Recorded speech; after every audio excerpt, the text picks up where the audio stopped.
Councilmember Holman. Here. Councilmember Klein. Here. Councilmember Niss.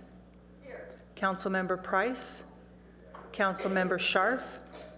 Councilmember Schmidt. Mayor Shepherd. Here. 7 present. City Council will now be going into a conference with real property negotiators over the post office.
Council members to come in and take their seat.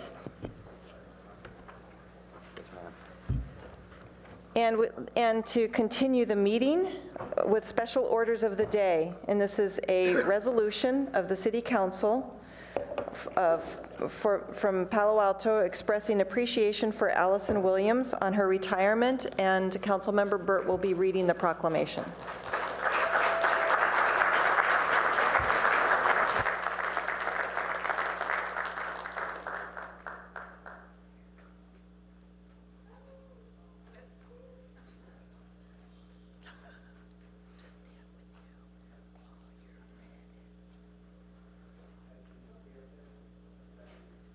And Councilmember Burt, we do have a number of public speakers on this, so as soon as you're finished, we'll go right into the public speakers as well. Thank you. Well, it's my privilege to read the following resolution on behalf of the mayor and the council, and it states as follows. Whereas Allison Williams has served the city of Palo Alto for the past 33 years and has made significant contributions to the city of Palo Alto in her capacity as costume supervisor. And whereas Allison Williams has designed, created, and built tens of thousands of costumes for the youth of Palo Alto, has provided her service as an experienced educator, and whereas through Allison Williams' devotion to making the children's theater productions an excellent experience for all who participate on stage and off, the Children's Theater has been chosen by the Community of Palo Alto Weekly's Best Place for Live Entertainment in 2012 and 2013, and regularly serves more than 30,000 participants annually. And whereas Allison Williams has been an exemplary costume supervisor and mentor, providing her staff with opportunities to create, grow, and succeed by providing a workplace that was educational, motivational, and open to new ideas.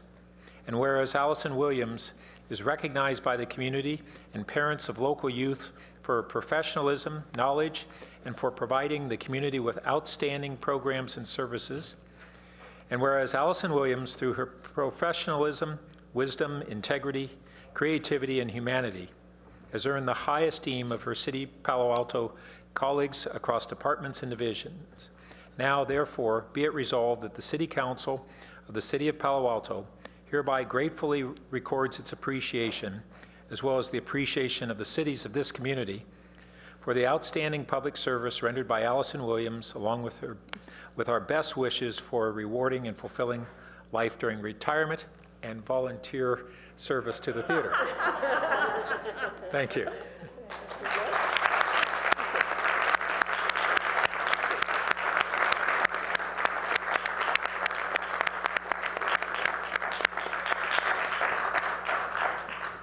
And I want to say thank you, and thank you to the council for their support through the theatre all these years, and for their expansion of the outreach program along the way. And thank you to past staff at the theatre, to Pat Briggs, and to Mr. Judge Lucky, who has moved fast, and to all the current and past staff at the theatre who have made it, along with the children and the parents of the area, such a wonderful job and a pleasure to work there.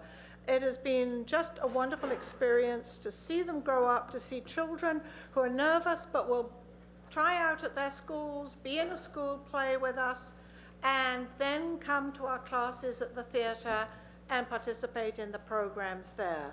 And it's wonderful to see this carrying on and growing to such an extent. Ohlone in a few weeks' time has got 100 people, 100 children in the cast. So thank you so much, and thank you for your continual support for the theatre.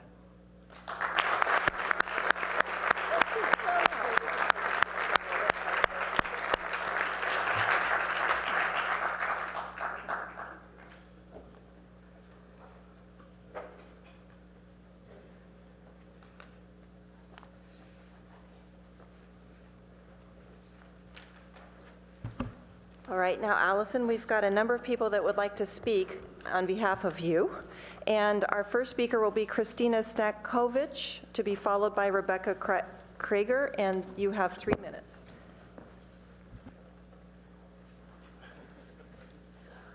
Hello, my name is Christina Stankovic. For the past 11 years, it has been my great honor to work with Allison Williams at the Palo Alto Children's Theater. She has been a mentor and a colleague.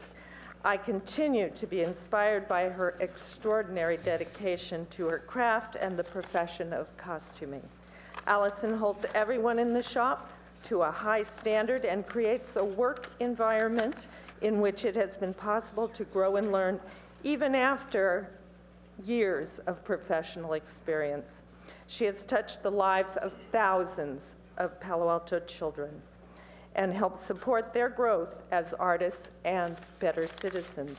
I will always be grateful to her for allowing me to be part of this great institution. Thank you, Allison.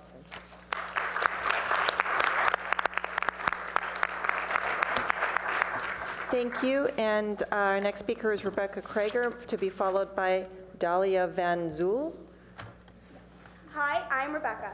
I started acting at Palo Alto Children's Theater around 6 years ago. I don't remember exactly when, but I remember my first costume. I was 1/4 of the dodecahedron in the Phantom Toll booth, so Allison dressed me and 3 other girls in blacks and gave us like this weird pentagon-y costume attachment, and she took photos of everyone's faces and put them on the pentagon faces. And it amazed me that Allison put so much work into each and every costume.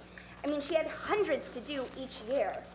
I know some people love having beautiful dresses that they can put in their Facebook profile pictures, but I've always been more impressed that someone spent hours putting together something just for me.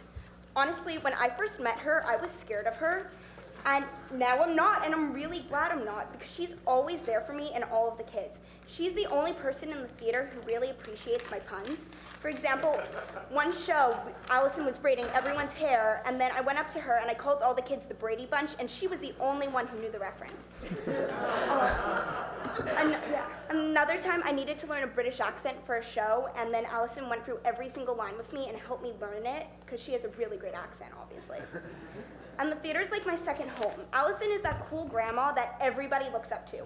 I'm not sure how she did it, but a few years ago, she had the system set up where the most responsible kids got to help her put together their costumes. Everyone vied to be one, which is weird because kids aren't supposed to like working. And now there are a whole bunch of young adults all over the Bay Area who can sew. I was never one of those kids, so I never learned how to sew, but PAC's costume department will help me find and fit my prom dress in a few months. And they don't know this yet, so I'm trying to find a really good way to tell them, and it's a surprise. So I think part of the reason everyone at Palo Alto Children's Theater feels close to Allison is that she's always there. She's literally the only adult that has been there all of my years at the theater. I love meeting new people, and you get to do that a lot in a theater, where all the contractors and staff come and go. Some are buttons here, but it's nice to have someone who stays, and it's great that she's always there to care. She is like the club sandwich of the group. I mean, this is like a delicatessen. We have daily specials come and go every day, but she's always on the menu. We will miss not having Allison there in the basement every day, every single day, but I'm fairly sure she'll be there volunteering all the time. Maybe I'll learn to sew on a button, who knows? So thank you, Allison.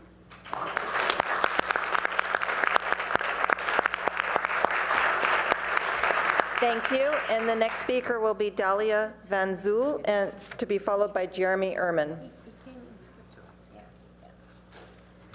Hello, my name is Dahlia Van Zyl, and I have a few words to say about the Palo Alto Children's Theater, especially Allison. The Palo Alto Children's Theater is such a happy, welcoming environment. I started getting involved with the Children's Theater about 4 years ago, and I've had such a great time being in the plays, camps, and classes there. The Children's Theater is like a second home to me, and I'd like to thank everyone who's made my Children's Theater experience so far incredible, especially Allison. Allison, you're the best costumer anyone could ever wish for. You've put so much hard work into each of the thousands of costumes you've created, and we're all so grateful for that. With every one of those costumes, you've managed to combine the character's personality with the personality of the actor, and that's just so magical. I remember when I played Eurydice in a camp production of Orpheus. My character was supposed to be Orpheus's beautiful, elegant wife, but up until I got my costume, I just walked on stage as myself and said my lines as myself. But then Allison made me this absolutely gorgeous, blue, flowy dress that fit perfectly.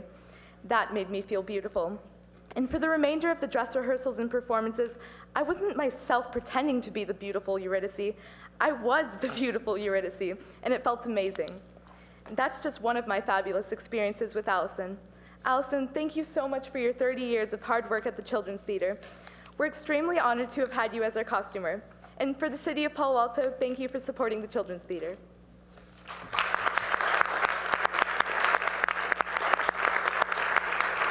Thank you, Jeremy Ehrman, to be followed by Paula Collins. Allison gave all of us who were kids at the theater and also worked there so much, and not even just costumes. She did program covers and posters. She would check our heads after we bonked them to make sure we didn't have concussions. She always did this. She would plunk us down, then very methodically and scientifically test us, and then, okay, you're all right, you can go. So she's done so much and encouraged us in so many ways. Last night at our celebration for her, we had a group of kids and former kids sing a song in honor of her. I'd like to sing that song again, listing some of her costumes. So this is Allison's costumes to the tune of My Favorite Things from The Sound of Music. Raincoats on dancers and whiskers on kittens, fur-covered lions with warm woolen mittens, blouses and peasant skirts tied up just right. Allison's costumes bring endless delight. Bright-colored ushers with crisp ironed jackets, tappers and flappers who cause endless rackets, lost boys that fly through the air every night. Allison's costumes bring endless delight. Girls in white dresses with blue satin sashes, snowflakes with makeup on nose and eyelashes, silver white fountains that shimmer with light. Allison's costumes bring endless delight.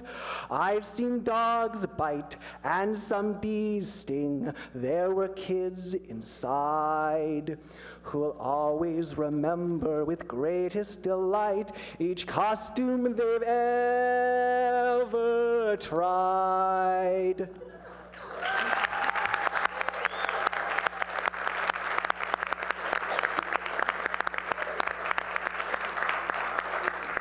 Well, thank you.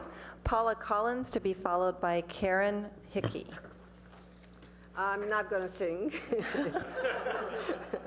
I want to thank the council for the recognition of the amazing service of Allison. This recognition also is a validation of how important her service has been for the Children's Theater, the children, and the families in this community. I'm looking forward to the city hiring someone with similar quality and competence to fill these shoes in such a key position in maintaining the quality of the Palo Alto jewel. Thank you very much. Karen Hickey, to be followed by Derek Zoa.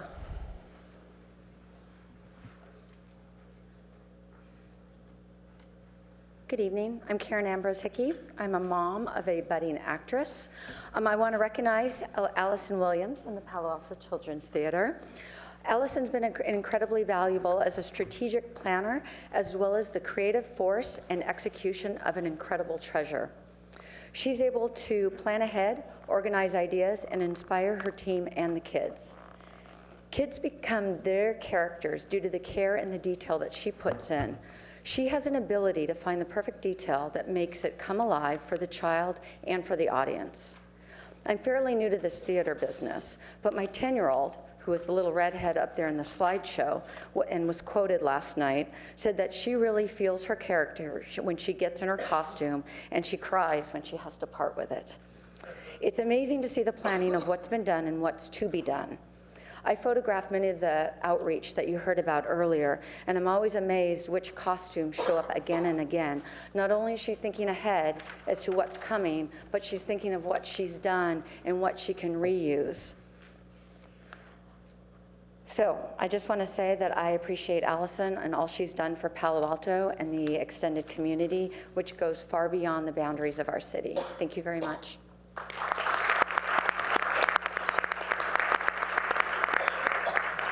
Thank you, Zarek, to be followed by Alicia and Nicholas Alicia and Nicholas after that. Hi, I'm Derek Zoe, and I have been with the Palo Alto Children's Theater for about 3 years now. So during that time, I have done a lot of things, from acting to costume designing. And costuming was always a very, very special part of the Palo Alto Children's Theater.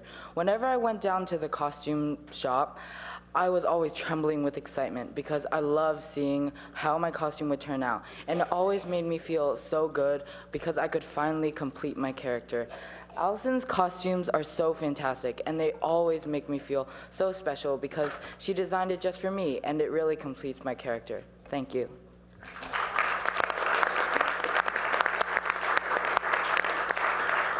Thank you, and now we have two people coming up, Alicia Gans and Nicholas Tishbans.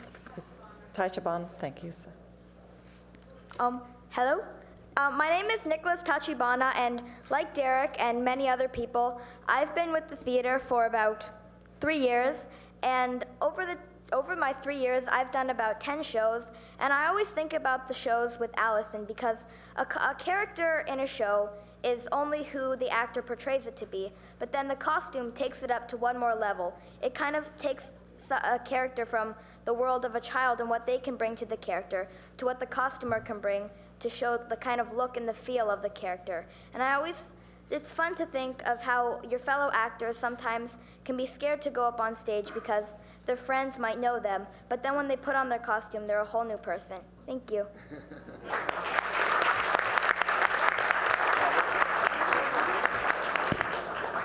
Hi, I'm Alicia Gans. I'm Nicholas's son, and I'm new to this, so I didn't know I should have done 2 papers. But, I also wanted to acknowledge the council for recognizing Allison. Can you speak straight into the microphone? Oh, sorry. I also wanted to recognize the council for recognizing Allison. I think you've heard from a lot of the kids and from a couple of the parents that, we all feel very fortunate that our kids can be a part of the theater, and the costumes are really the icing on the cake. It's kind of like all the effort that goes in you don't really see until you're a parent, until you start being part of the shows. And Allison, along with the other costumers, spent an inordinate amount of time on the costumes. They lined the costumes, which is just absolutely, it makes them comfortable for the kids. And we're thankful to have Allison and the other costumers. And like the other speaker said, we look forward to having more help in the theater and other people to work on the costumes because it makes it such an integral part of theater. Thank you. Thank you, and one final speaker, Stephanie Nunez.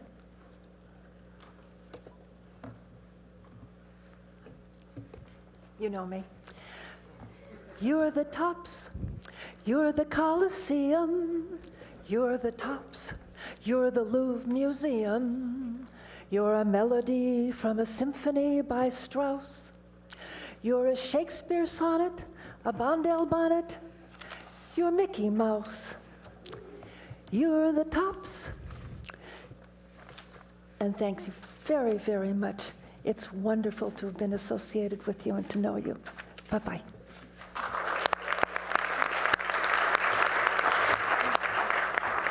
All right, one more, and then we also have to pass the resolution. So I'll be making a motion as soon as we're finished. So.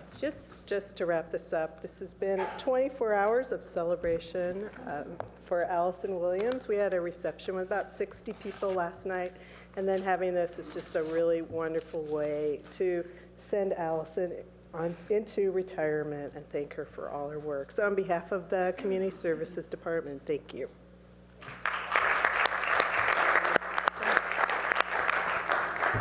I move that we proclaim Allison this evening, and certainly you've heard so many commendations that our proclamation may be just frosting, I hope. That was a motion. Thank you.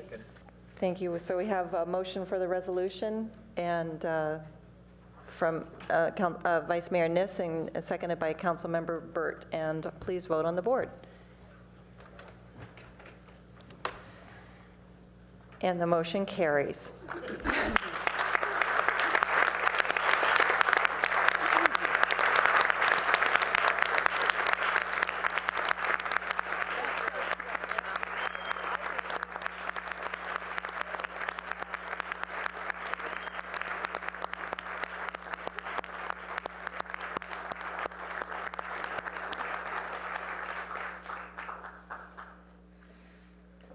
was fun. Moving on to agenda changes, additions, and deletions, which I don't believe we have any, and to city manager comments. Thank you, Madam Mayor, members of council. That was great. Our new planning director asked me if that meant there was an interior custom or a costume designer position opening up over there. So I said, please just at least wait and see how everything goes tonight, please. Anyway, congratulations to Allison and the generations of folks who made the Children's Theater just another distinctive Palo Alto jewel. A number of things in the community services area and parks and also down in the Baylands area. First of all, summer camp and aquatics registration and camp concierge at the Lucy Stern Community Center this Saturday, February 1st from 11 a.m. to 1 p.m. Folks can join our folks at the Camp and Aquatics Registration Fair. Youth can take part in a variety of hands-on activities and arts and crafts, etc., and of course helping folks get oriented and ready for the summer season not too far away. Secondly, three things related to the Baylands and the landfill area. First of all, a landfill capping update. We have received final approval to change the type of landfill cap that we need to construct to cap the landfill to what is called an evapotranspirative cap. This is a new, more environmentally friendly type of cap that consists of 4 feet thick layers of compacted soil. And unlike the standard cap that seals the landfill, this new cap acts like a sponge, absorbing and storing rainfall during the wet season and then releasing it by evaporation or transpiration during the dry season. We're looking forward to the wet season, hopefully next year when that can happen. Construction of the cover began last week, and we're hoping to complete construction by the end of this year, depending upon the availability of imported soils. Secondly, we have also recently completed the installation of a new landfill gas flare inside the water quality control plant property. This new flare is smaller and more efficient than the current and will allow more methane to be used in the biosolids incinerator, offsetting natural gas usage. And last but not least, in the issue of transparency and full disclosure, I do want to share that this past Saturday, our staff, along with Audubon Society volunteers and owl expert Phil Higgins from the city of Mountain View, installed 8 artificial owl burrows in Bixby Park. 2 burrowing owls have been spotted at the park over the past couple of months. We've seen owls at the park in the past, but they typically don't stay very long. So we're hopeful these new burrows will help keep them here and also attract more burrowing owls. We are planning to install additional burrows in the future with a goal of establishing a flourishing burrowing owl presence at Bixby Park, similar to Shoreline Park in Mountain View.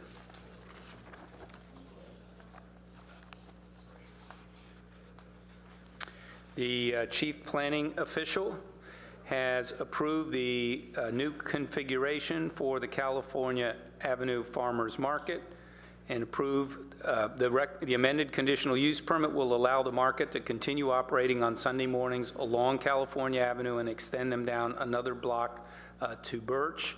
If there are no appeals to the approval, the market reconfiguration should take place near the end of February, along with other improvements, a staffed information booth, improved traffic control devices, and an updated trash plan are included in the new plans.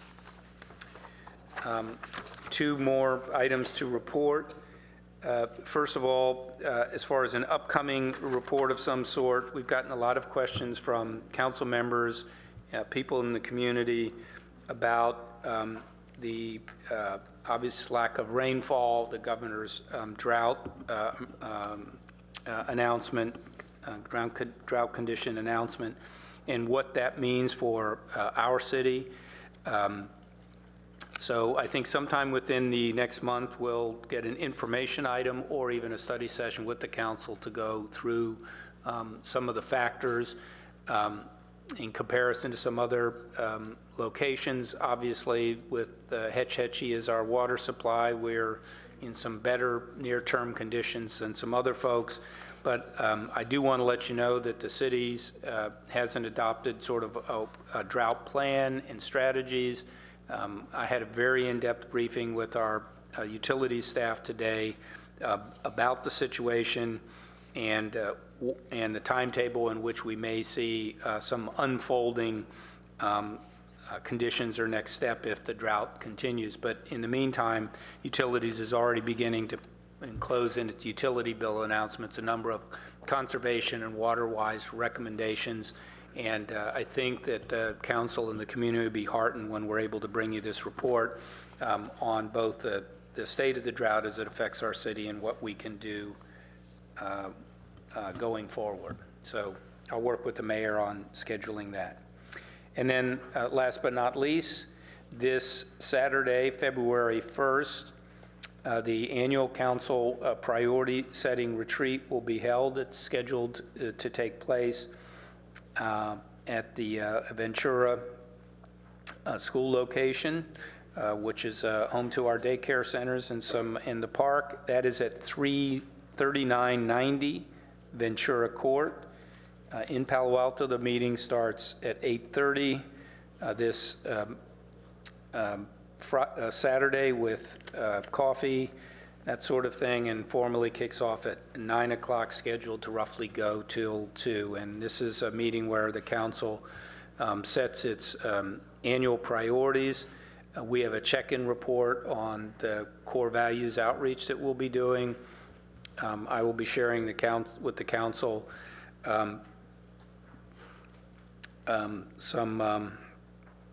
I think a good picture of the daunting work plan that faces the city this coming year with the range of really complex and big issues facing us.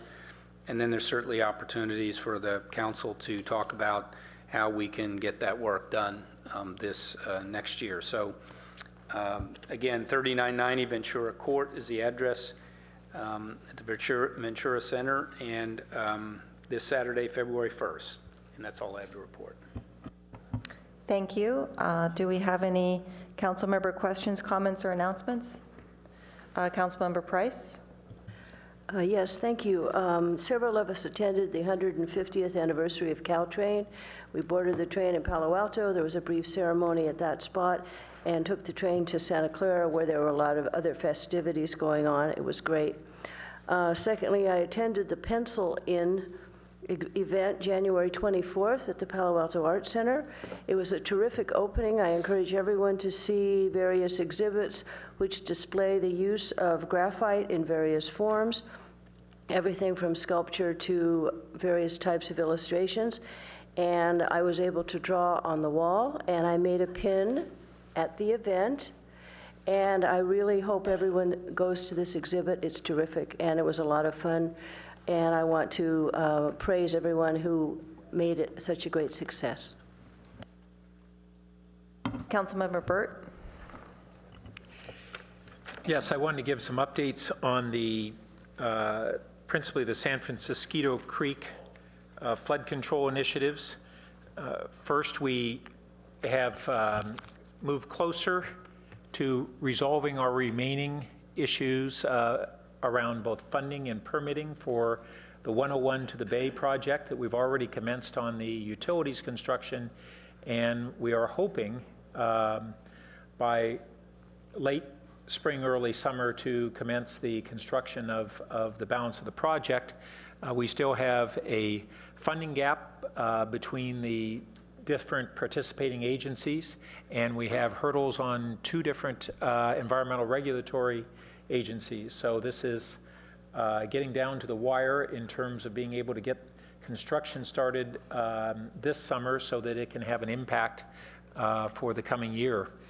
So I wanted to make sure everyone was aware of that. Second, we had our just over a week ago, our first public outreach meeting on alternative designs for the Pope Chaucer Street Bridge.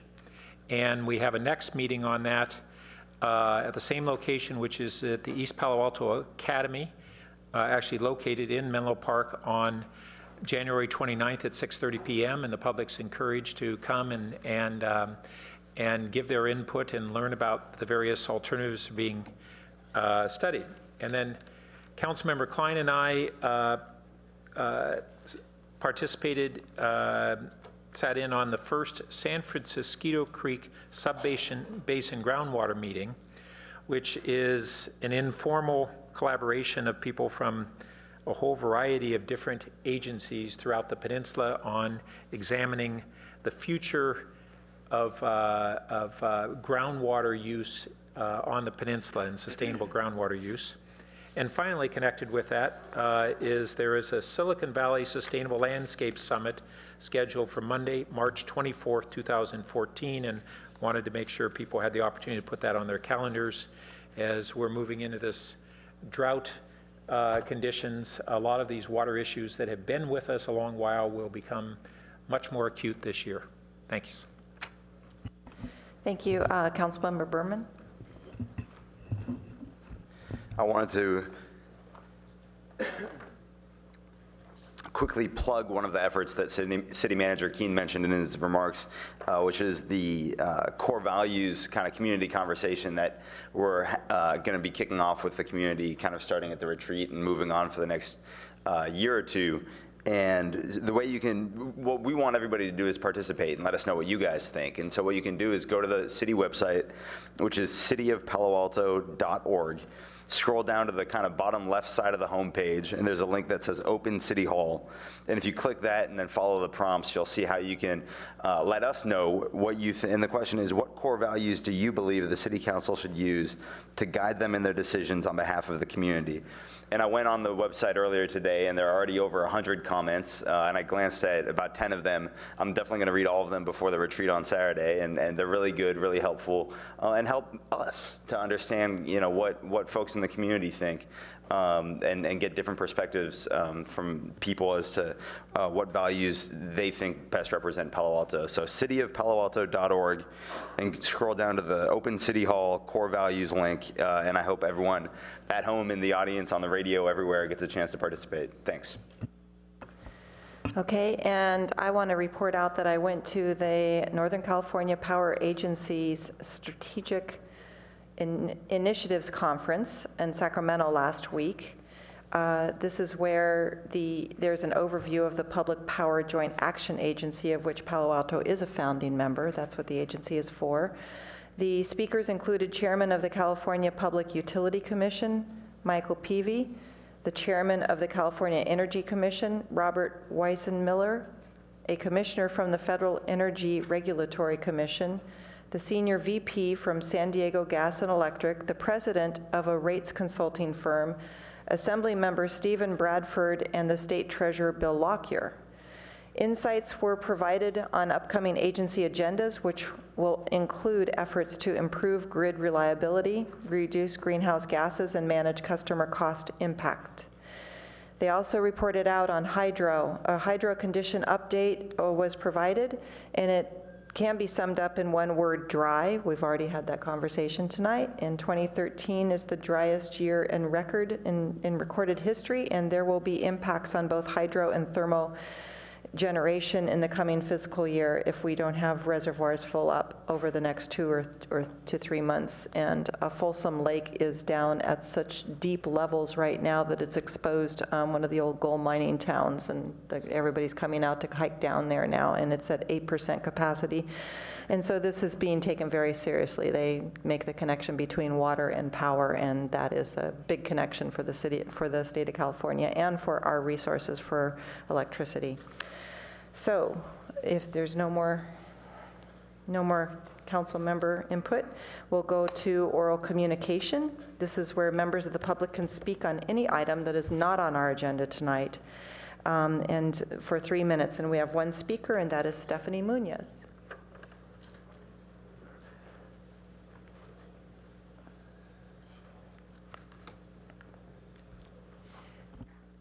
Good evening, Mayor Shepherd and council members.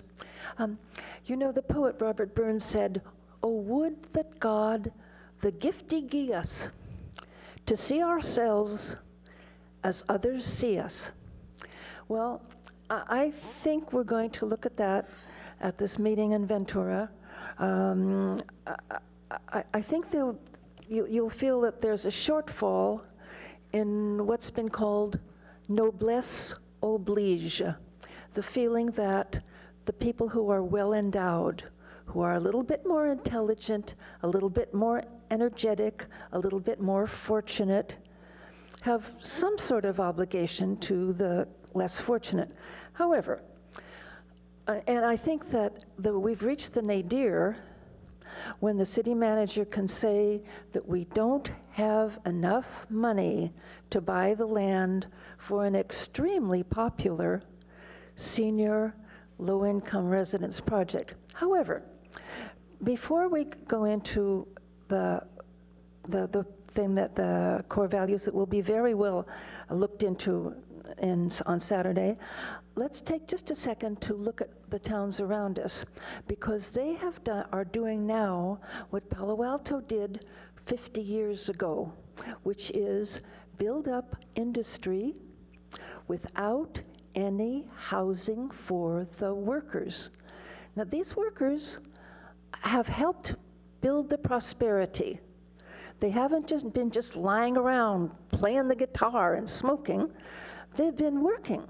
And now we're at a period in which the work has diminished, and they don't have enough money for housing because there isn't any worker housing, and they're homeless. Okay. Now, Mountain View's doing the same thing. They're trying their darndest to make as much development as they possibly can. And what do they have for housing? Guess what? They can find for the housing the overflow housing that the Navy used to have from Mountain View, in which 40 RVs and some other 40 people who are the lame, the halt, and the blind, the poor, the dispossessed are living there. They're paying rent, very small rent. They are going to be dispossessed to put in 18 condominiums and some light industry. You can see, because we're not there, you can see from a little distance that this is stupid, that they're making more homeless. And so perhaps we can see for ourselves that's not the way to end. By the way, the Sunnyvale is going to shut down the homeless shelter. So think of it from that point of view. Thanks very, very much. Thank you. And the next item is minutes approval. Do I have a motion? Second. Okay, the motion was moved by Councilmember Price, seconded by Councilmember Berman. All those in favor vote on the board. Oh, I can't talk. And the motion carries to approve the minutes. Moving on to the consent calendar, I have one speaker on item number 11, and then I'll entertain a motion. The speaker is Joe Hirsch. You have 3 minutes to speak on item number 11, which is the density bonus, second hearing. Thank you, Mayor Shepherd. One minor point, I noticed that the agenda item talks about chapter 18.14. I think at the first reading it was 18.15. 2 weeks ago, when these two ordinances, the companion ordinances, were taken up, at the end of, near the end of the conversation, Councilmember Burt raised an interesting point regarding the CN-CSCC zone, and the fact that the number of units, according to state mandate, was being increased from potentially 15 to 20. And he suggested that staff review maybe decreasing the FAR so that the building envelope would remain the same, even though there would be more units. With regard to the residential bonus, density bonus ordinance, I had urged that the infamous paragraph F be taken out, and that was done so on motion by Councilmember Holman, and also indicated that I urged the council to consider eliminating the menu item on the FAR. That, with a motion by Councilmember Scharf, was reduced from a maximum of up to 50% to up to 25%, which also had another limitation on there, or up to the square footage of the restricted affordable units, whichever is less. The issue I want to bring up now is if the comment by Councilmember Byrd is going to be studied by the Planning Department, I would urge them to also look at the same time, this FAR percentage in the residential density bonus ordinance to make sure that it's doing what the residents want and what the council wants. Given a particular zone and a particular number of units, if you increase the FAR, the size of the units is going to increase, which seems to be counter to the idea that with affordable units, they should be smaller, not larger. So I would just urge, not necessarily that you take this off the consent agenda tonight, but that if Councilmember Byrd's recommendation with regard to the companion ordinance is studied, that the actual impact of this provision be studied as well. Thank you very much. Thank you. We have one more speaker on the same item, item number 11, Stephanie Munoz.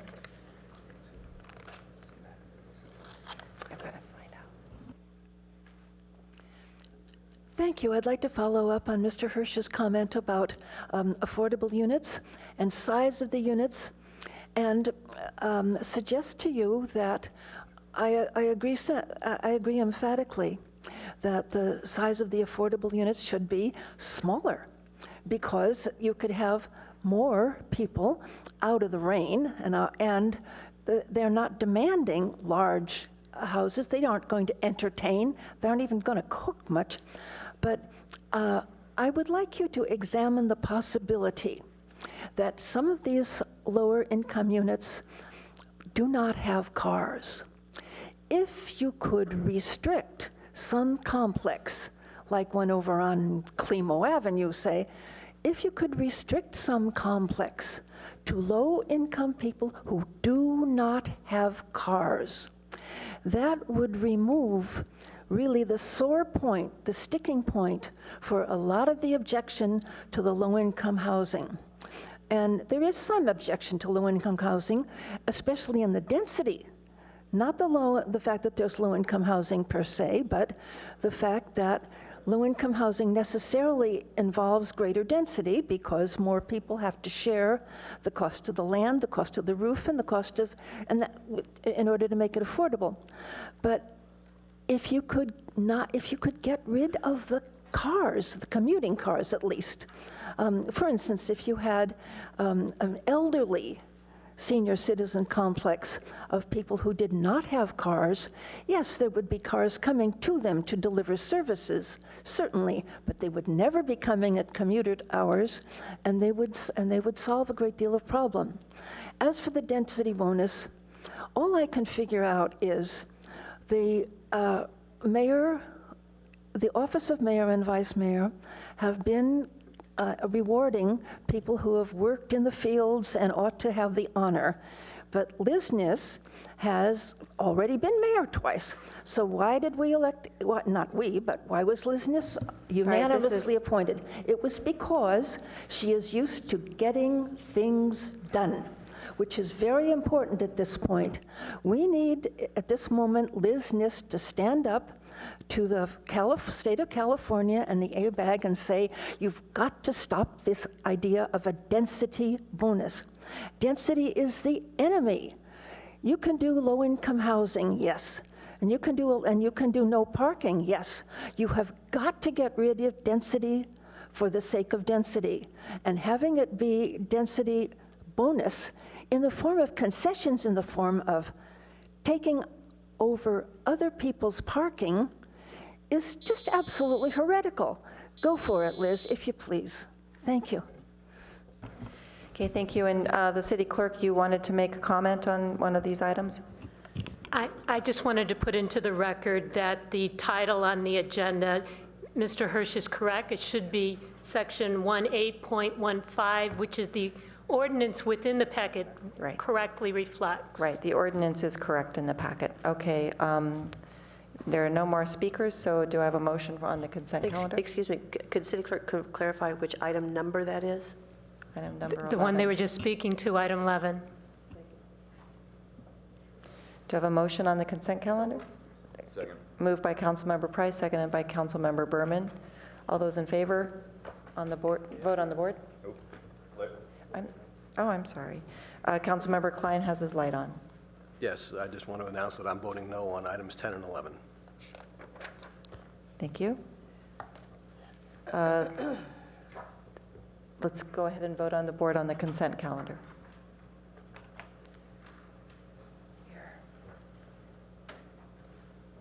And that passes unanimously with Councilmember Klein voting no on 10 and 11. And did you wish to speak to that, or policy allows you to speak to it? Okay, in that case, no. We will move on to our next agenda item, which is the action item that we are all here tonight to see, item number 14, which is the council review and policy direction to staff on the residential parking permit program framework.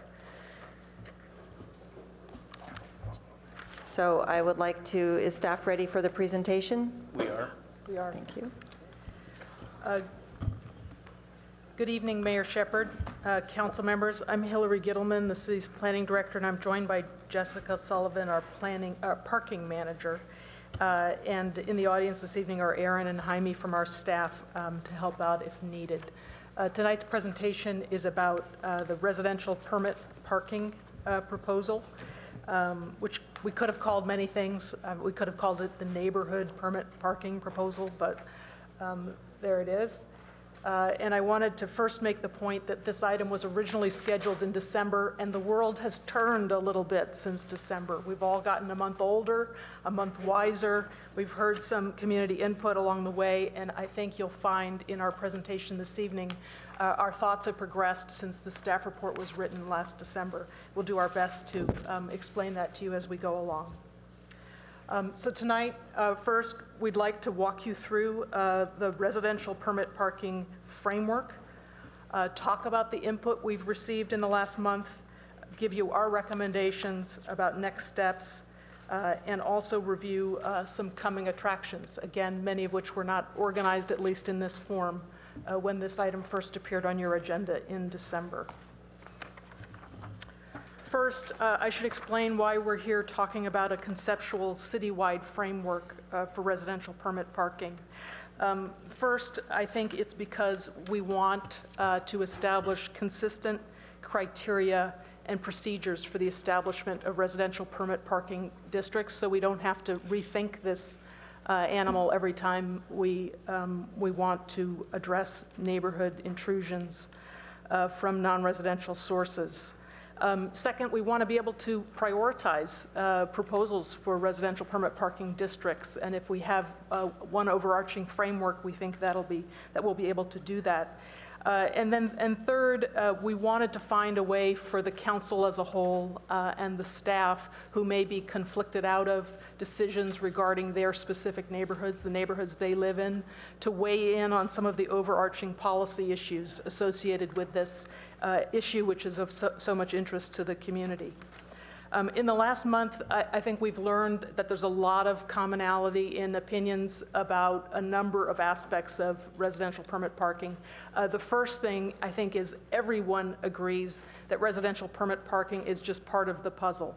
It's really the nexus between transportation demand management approach to reducing parking demand and traffic congestion, and parking supply strategies to increase and address the need for parking supplies in our community, and that's what this diagram attempts to show. We're going to be talking a little bit about those TDM and parking supply strategies a little later in the presentation. But the goal here is to establish a residential permit parking conceptual framework that will lay out a community process with ample engagement from both the neighborhood interests and business interests when districts come forward. I think that's another overarching principle that there is broad agreement on. We have to have a process here that works for all of the stakeholders who are going to be engaged in and affected by the decisions. So in the staff report and in the presentation this evening, we think of residential permanent parking a framework as containing three things: the criteria that would be required for establishment of residential permanent parking districts, the process that would be used to establish those districts, and then a series of implementation questions that just cannot be answered at a citywide level. They're going to have to be answered on an individual basis when individual district proposals come before the city. Jessica's going to go through each one of these three things, explain the input we've received in the last month, and where we're open to changing or evolving the presentation that was presented in your staff report from December. As she'll indicate, there's a lot of wiggle room here, and I think opportunities for the council to give us direction to really make some changes to what was originally put on paper. Thank you very much, Hillary.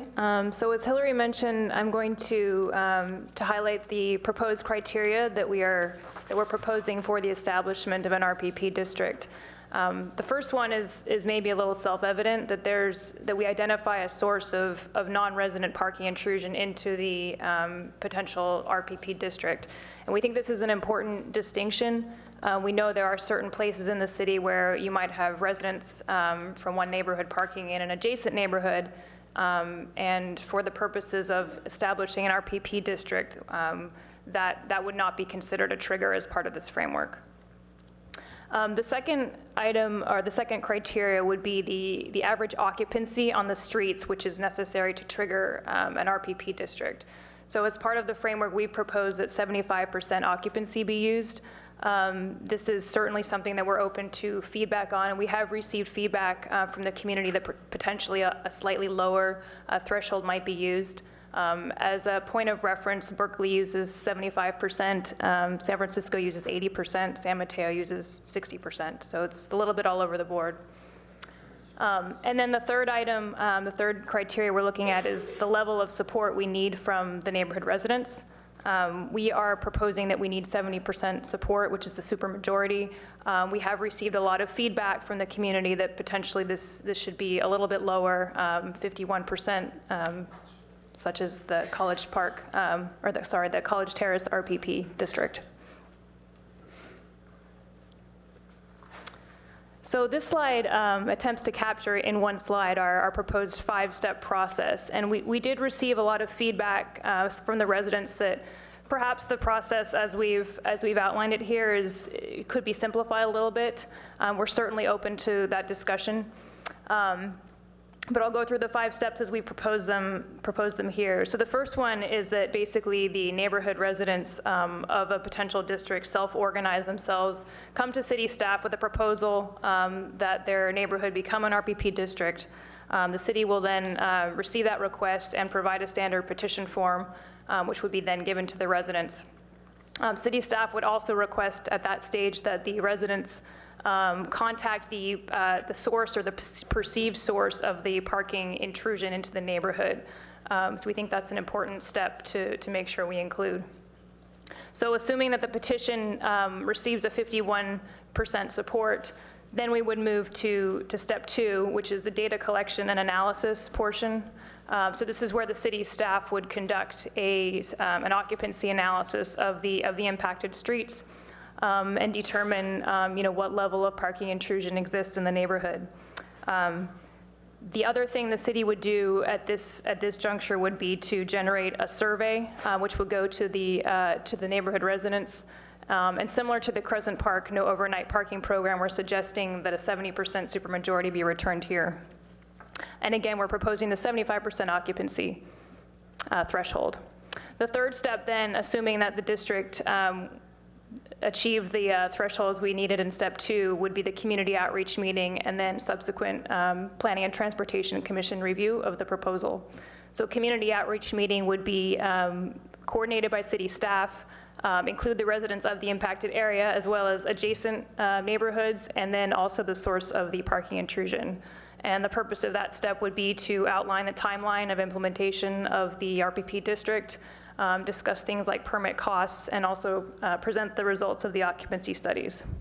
So at this point, we're recommending that the Planning and Transportation Commission could either make a review and recommendation immediately for City Council approval of a trial RPP district, or they could potentially go back and say, we want to see some more information in support of this, potentially another petition for adjacent neighborhoods, or more discussion with the source of intrusion. So as I mentioned, we did receive feedback that potentially this process seemed a little lengthy. One way we could modify it would be to not do a trial period, as we've suggested here on the slide, but maybe there is no trial, maybe the district just gets formed and we monitor as we progress. So I'm going to go through the implementation questions that we believe have to be addressed for each district. And as Hillary mentioned, the point of the framework is really that it allows for flexibility within the different districts and different neighborhoods. So we suspect that the answers to these questions might be different depending on the particular district. The first one would be the number of residential and non-residential permits that would be issued in a particular district. This is obviously very important, especially as we have a number of districts with non-residents that would be impacted by the implementation of a district. The second one would be the permit costs and level of enforcement. This is another important thing to raise as theoretically, if the program were to fund itself, that the level of enforcement increases, so therefore the permit costs might increase. And so these things would need to be vetted on a district by district basis. And then the third thing, and this is something that we've been addressing in the last few months here at City Hall, concurrent or prerequisite actions that would need to be taken on a per neighborhood basis. Some of these things might be transportation demand management strategies that we've been discussing, or potentially parking supply initiatives as well.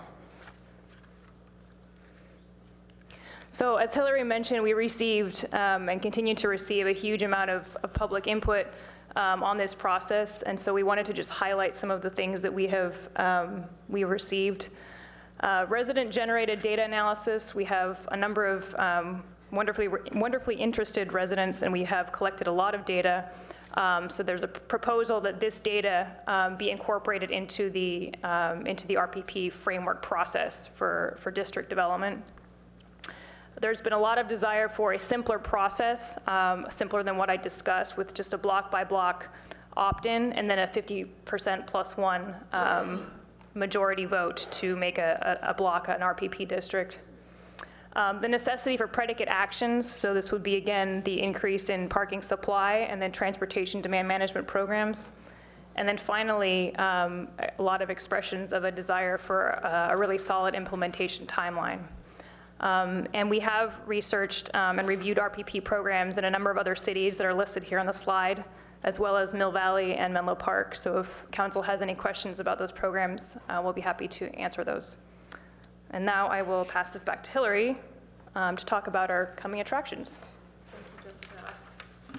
Thank you, Jessica. I get to do the coming attractions. And I'll just start it by saying the city manager has announced an initiative we're calling Our Palo Alto, which is going to contain a series of conversations about ideas, actions, and design.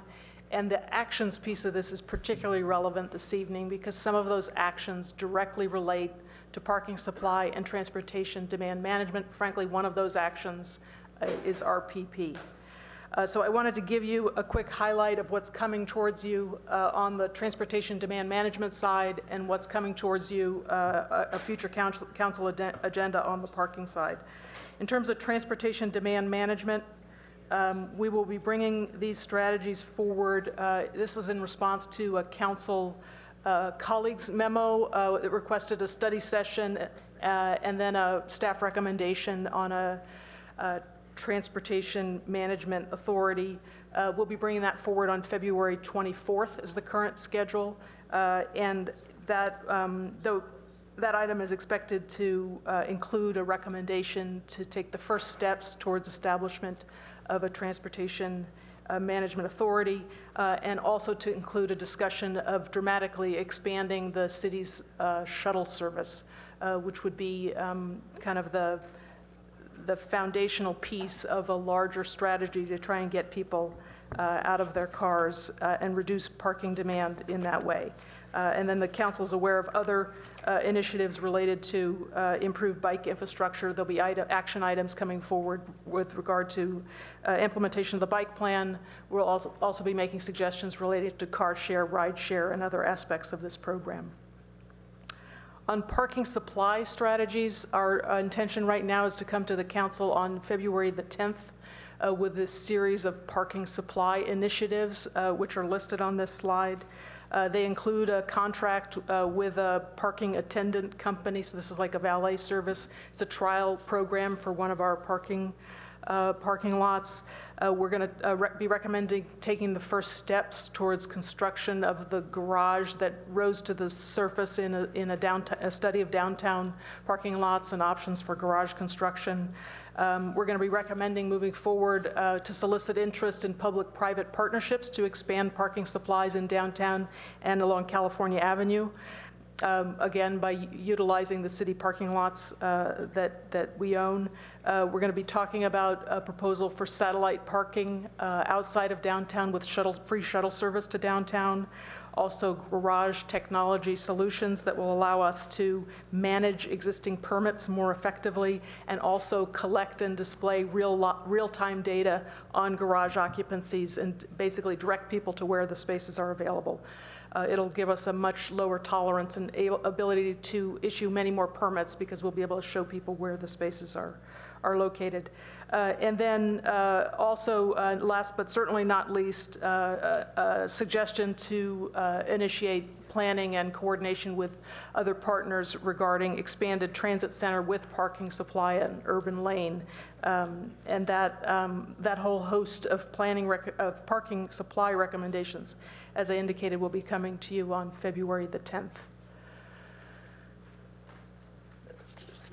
So just to wrap up, in terms of what we're asking for from the council this evening, we know the staff report was long and detailed. I think in the intervening month, we've been able to organize our thoughts and get down to really requesting a motion and 2 actions from the council.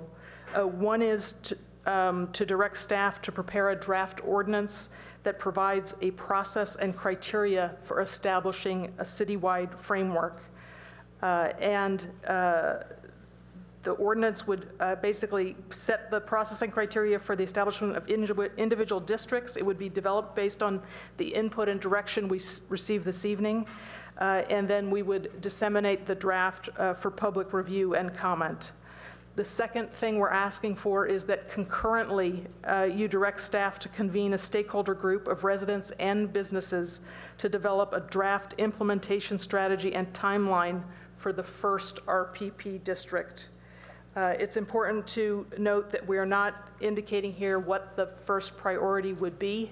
So many of us are conflicted out on different areas of the city. So we're hoping that you will delegate that decision to staff. I think ultimately the decision on what the first priority is going to be pretty obvious once we hear the comments this evening and which areas of the city people are most interested in starting with. So we do have another image that we're going to show on the slide. I hope this is going to help. What we did is put together, and we can scroll through this if we need to, but we put together this 1-page thing, which we may need to blow up.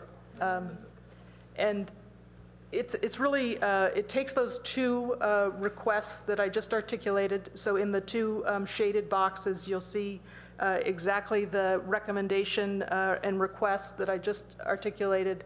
And then under each, we're showing really where the decision points are. So in terms of recommending staff to go forward and put together an ordinance with a citywide framework based on the input and direction received this evening. It would be really helpful to hear from the council, as we've heard from the community, and we'll hear again tonight about the criteria.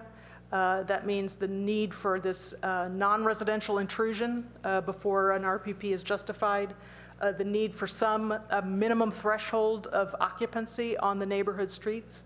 Again, we've suggested around 75%, but as Jessica indicated, there's some flexibility there.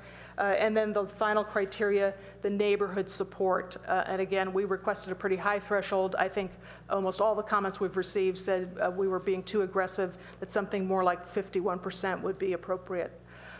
Also, we would appreciate your input on process, any thoughts you have. Again, universally, I think the comments we've received have focused on it's just too complicated. It's hard for me to tell whether it's because we expressed our proposal in a really bureaucratic way or because we really made it bureaucratic.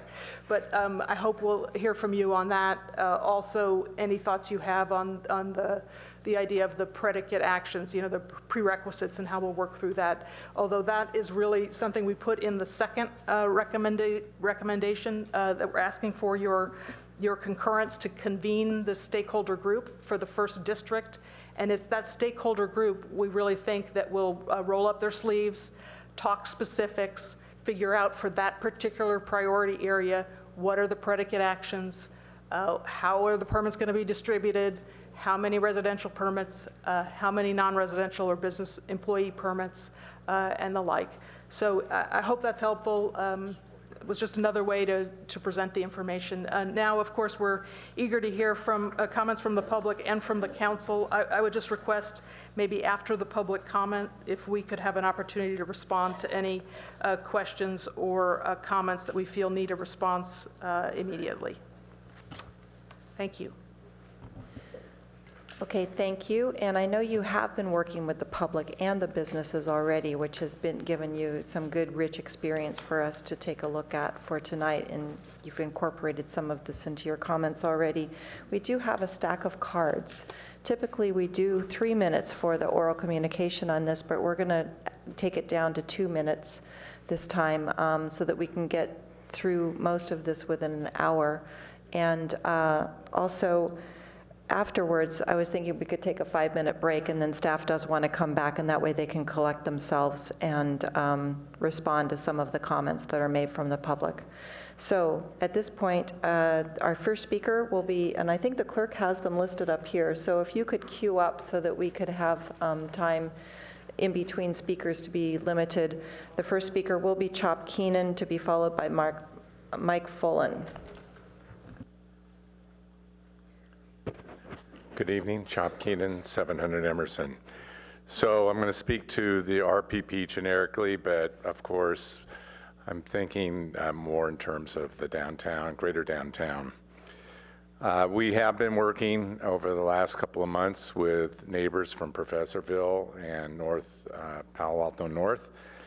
And that type of collaboration came close some 18 months ago. I think Greg was on that committee where there was an RPP recommendation to your council that ultimately was turned down.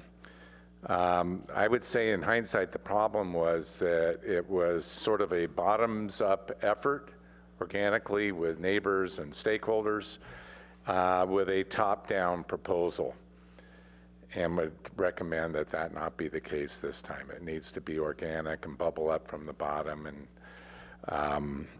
that will be much more effective.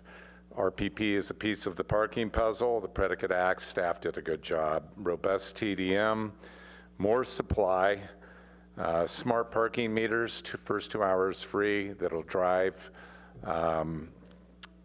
revenue for more parking structures, free alternatives to parking. Right now, it's $2 a day in the structures. It's $5 a day at Caltrans. The alternatives park in the neighborhood for free. So we need free alternatives. Greater Town Parking Task Force under the city's auspices with all the stakeholders and at least 2 council members involved. That way, when it comes back to you, it won't be completely foreign. Thank you. Thank you. Next speaker is Mike Fullen, to be followed by Hal Mickelson. Hi, I'm Mike Fullen. I'm the store team leader of the Whole Foods Market. Whole Foods, we've been in the community going on 25 years now. This will be our 25th year here. I have 200 team members that I'm concerned about. And honestly, if I lived in the neighborhoods, I'd be coming to you too, because it is an issue. But I believe before we can do an RPP, before anything happens, the first step has to provide a parking supply for the people who work in the downtown and the SOFA areas. My people can't afford high permit fees to be able to park. They can't afford the tickets they get either, but they seem to be doing that. But I don't think anything should be implemented until we have a solution as to where they're going to park.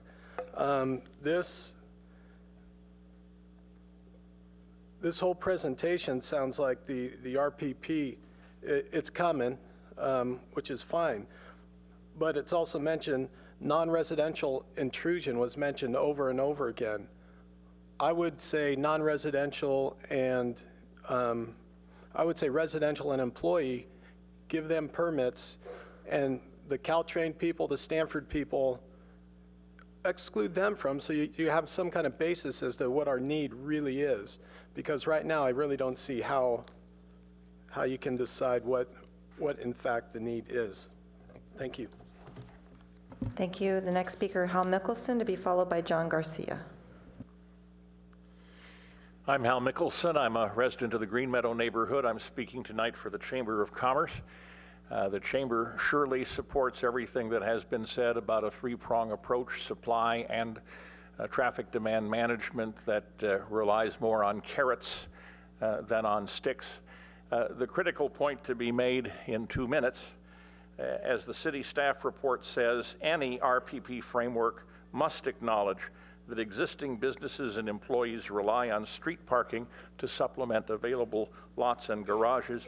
The process for establishing RPP must recognize this issue. The staff report says that, I think, in strong and eloquent terms. As the staff report notes, even as additional parking spaces become available and alternative modes of transit are promoted, the employees who now park on streets will in most cases, continue having to park somewhere. So how do you deal with this? The Chamber supports the alternative outlined in the city staff report as the best of several strategies mentioned in the report for the approach of generously, that's a word that's been used by the city staff and it's the right word, generously issuing permits to both residents and employees of nearby businesses in the initial phase of RPP, and then adjusting it only as TDM locks in and additional supply comes online. We are not advocating permits for everybody. We're advocating permits for those workers in nearby businesses, and as the staff report says, generously making those available until TDM locks in and until there are measurements and experiences evaluated with the program. Thanks very much. Okay, John Garcia, to be followed by Simon Sins. I'm John Garcia. I'm the manager at Molly Stone's on California Avenue, and there definitely is a problem with the parking in front of the neighborhoods and stuff, and it's a terrible thing. It's a frustrating thing. But why did those people move into that neighborhood was because they thought they're living close to that downtown, and these people can support me. They can walk to Molly Stone's to do their shopping and walk home. Unfortunately, my employees can't afford to live in this town to ride their bikes to work every day. And the transportation, the public transportation that we have in this state is the pits. Something's got to be done. And before you can just say, wipe out the parking for the employees, you have to, I think, needs to be done is to look at what employees are parking there. If it's employees to some .com thing that really isn't supporting the neighborhood, that's a little different than an employee that is there serving you your food or, taking your groceries out to your car. It really needs to be looked at in that sense, as well as where are they going to park and how safely can they get back to their car at night or to work from their parking, get to work, so that way they're safely transported between their car and where they have to go.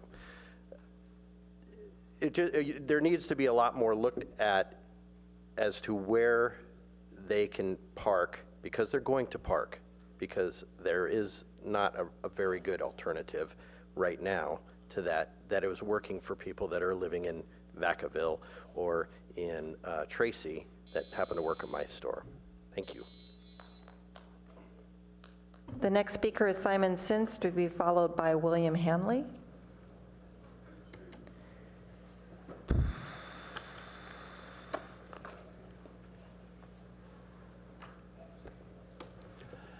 Hello, my name is Simon Sens. Our family has lived, worked, and owned small commercial and residential properties in Palo Alto since the early 1950s. I am the person who designed and runs the website paloaltoparkingsolutions.org. The website has about 30 supporters, including Whole Foods Market from the downtown, Country Sun Natural Foods on California Avenue, and many small businesses of all types, and residents too. We are opposed to the downtown RPP plan that was proposed by city staff at the September 2013 public meetings. This plan was very business unfriendly, and unfortunately, the current framework you are now considering would allow for such a plan to be implemented. RPP does not create any new parking spaces, it just moves the problem from one area to another. We believe there are better alternatives than RPP for both residents and businesses. What we need is a parking framework that shares the streets in a reasonable manner with both residents and businesses. The current framework you are considering tonight fails to meet that criteria. There are many things wrong with the framework. I've written you all an email detailing the problems, but for starters, the framework must include the requirement that before parking restrictions are implemented, that there be an existing parking alternatives for employees that are a safe and reasonable walking distance. And by existing parking alternatives, I mean an actual place for employees to park their cars. Taking public transportation is not an alternative for most employees, especially service workers who do shift work and often go to 2 or more jobs to make ends meet. Please develop a plan that shares our streets, business employees sharing a community resource. Thank you. William Hanley, to be followed by Brian Kuo.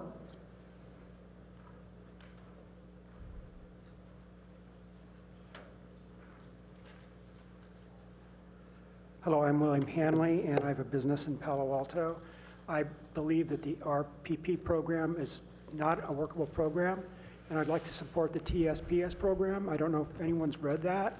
It seems to encompass everything that's needed for residents, employees, and businesses. And I would just like to note that I hope people have read that program. Thank you. Thank you. Brian Kuo, to be followed by Stacy Kuo. Hi, my name is Brian Kuo. I'm a pediatric dentist here in Palo Alto. I've been here for about 9 years now, and I'm honored to be working in downtown Palo Alto. I also live in Palo Alto as well, so I'm a resident, and I understand the parking issues that are coming up against the people of Palo Alto. Palo Alto is a thriving area because of what I believe is businesses, big and small. The Whole Foods, which is littered the area, hair salons, which is grocery stores, dental offices, medical offices, coffee shops, and restaurants. This is a direct result of a thriving city, the small businesses. I've also benefited from living in Palo Alto because the price of my house has appreciated double. As a small business, if this resolution passes, it makes no sense for me economically to be in an area that I've got to move my car every 2 hours. I can't do that economically, but I also can't do that legally for my patients.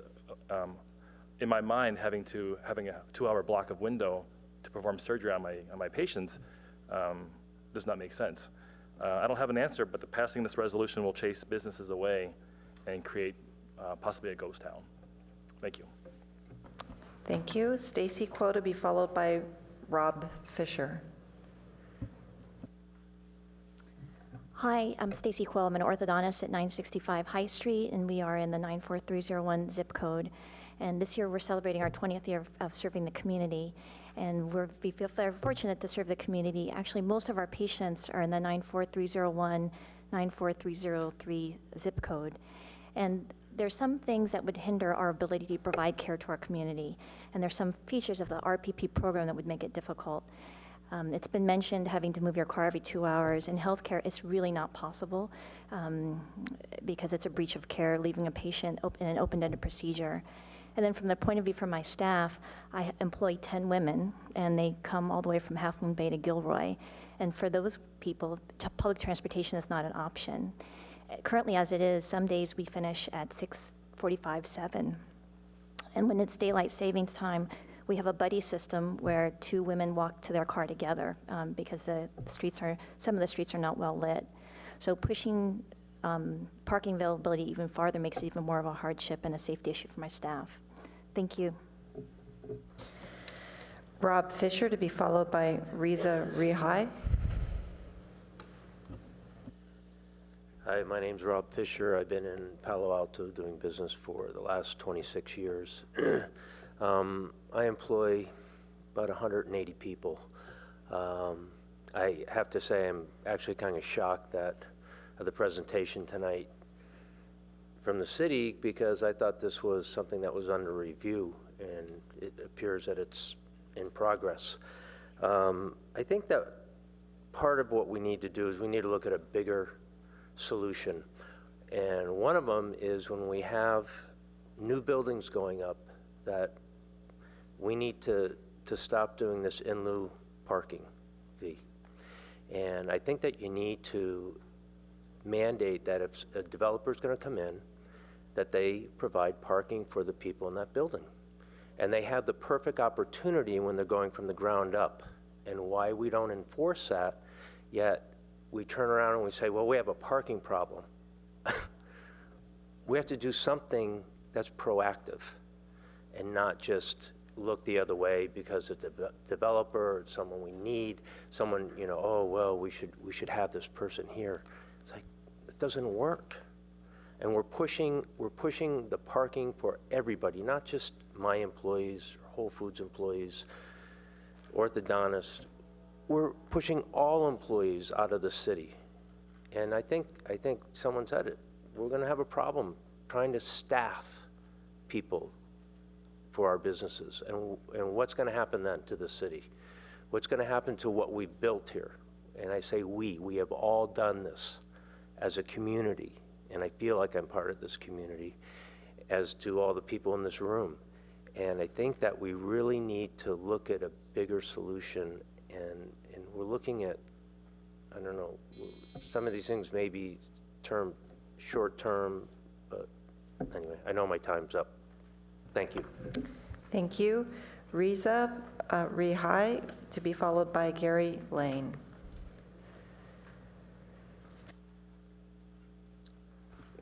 My name is Reza Riahi. I'm an endodontist in the city of Palo Alto.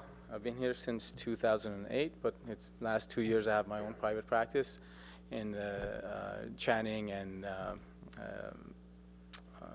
Middlefield area in a 94301 zip code. I do have a small staff of all women, and as Dr. Kuo mentioned, I do worry about them walking to the car. We do work late hours because I'm sure all of you guys, if you need an emergency root canal, you want us to stay late and treat you.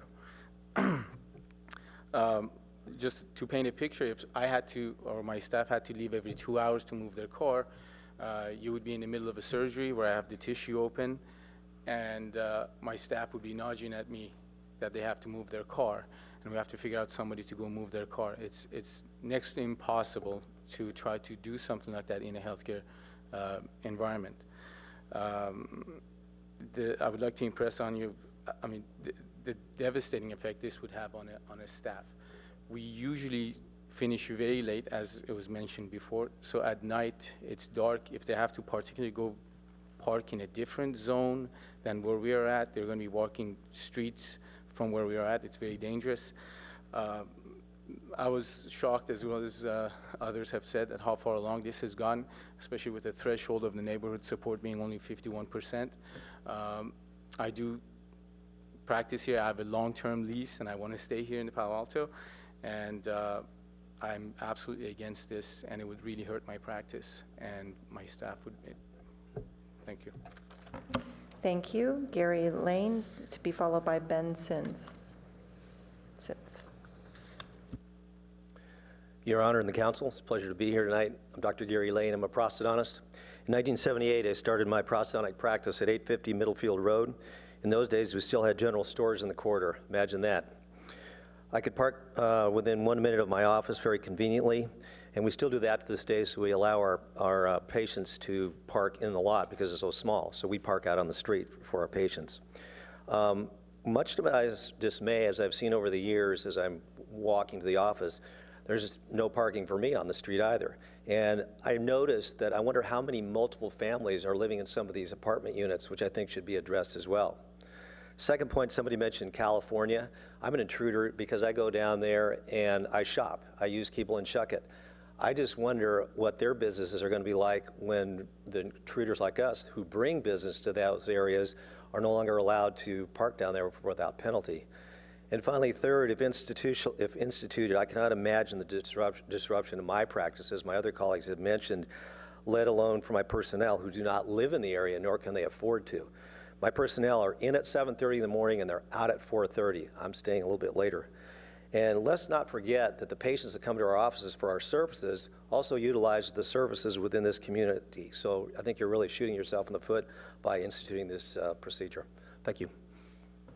Thank you, Ben Sins, to be followed by David Sass.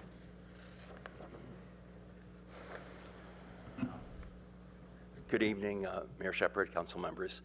My name is Ben Sins. My brother Simon has spoken. I will try to address some different subjects than he did. What was the last slide, slide 13, the one before the one that's up, indicates that what staff wants is the go-ahead for the criteria and process for establishment of individual RPP districts. And I think that the framework lacks the flexibility that the city is really famous for.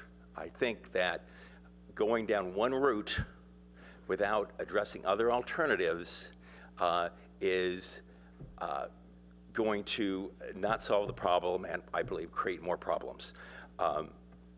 So to sort of give you an example of another alternative, one that my brother has proposed, TSPS, I see an email from a city resident by the name of Marilyn Mayo. She lives in Evergreen Park. She complains about 7 to 8 cars squished along the curbs between Oxford and Ash, and says no longer Evergreen Park, Evergreen parking lot. The first question I have is, where did those cars park before? And we really don't have an answer to that right now, but I think that they may possibly have come from College Terrace, which now has a restrictive permit parking system. I think that kind of thing needs to be addressed. I think we're moving it from one neighborhood to another. I think TSPS would address overcrowded streets and also address the problem simply going from one neighborhood to another. It would be more concentrated on where the problem exists and not spread it out all over the city. Thank you very much. Thank you, David Sauce, to be followed by Cassandra Berg.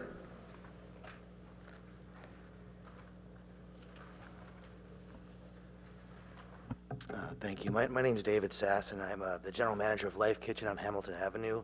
I have about 48 team members that come and work in Palo Alto on a daily basis, and they consider themselves a part of the community. You know, they provide a service for people. They serve people food, and I'm almost offended by this neighborhood intrusion that people are throwing around. That I don't think they see themselves as intruding into anyone's neighborhood. I think they're here to serve people, and you know, to make a living. The language that was used tonight, it almost, it seemed abusive to me. I thought that public parking was for all of the community, and if these are public streets, again, these are part of your community. These are people that are coming in and serving you on a daily basis.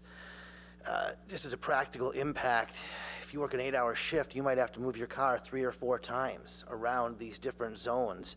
That wouldn't be something that would be possible for them. You know, imagine any of you having to leave 4 times during your workday to move your car somewhere else.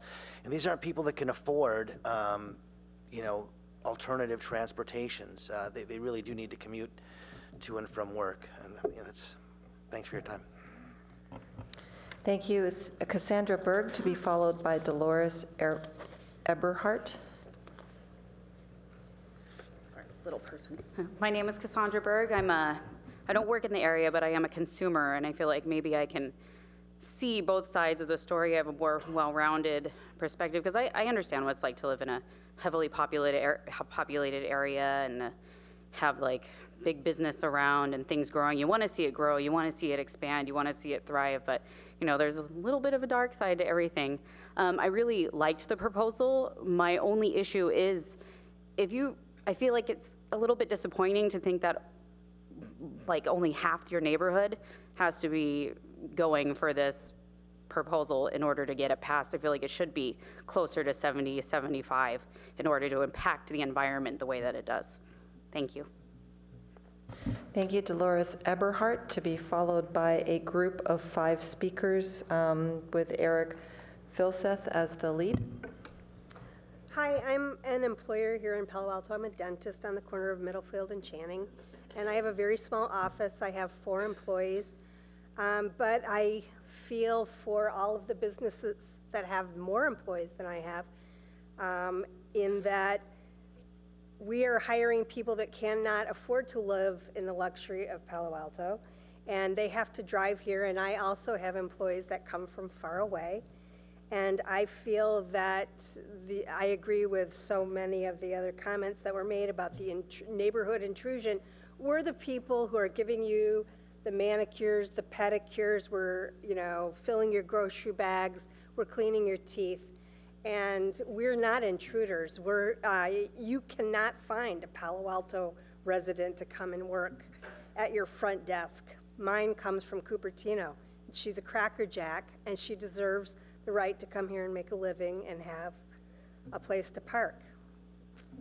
So thank you for hopefully reconsidering this action. Thank you. And Eric Filseth, Joe Hirsch, Marion Odell, Mac Beasley, and Michael Hudus, can you please come forward?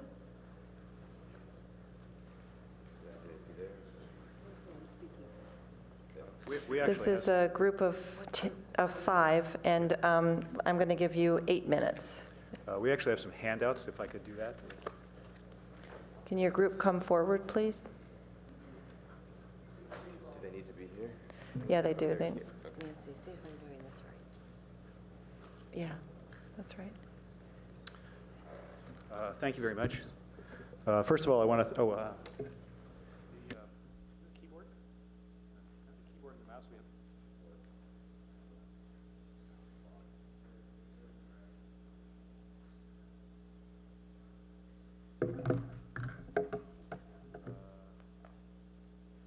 How do I do this?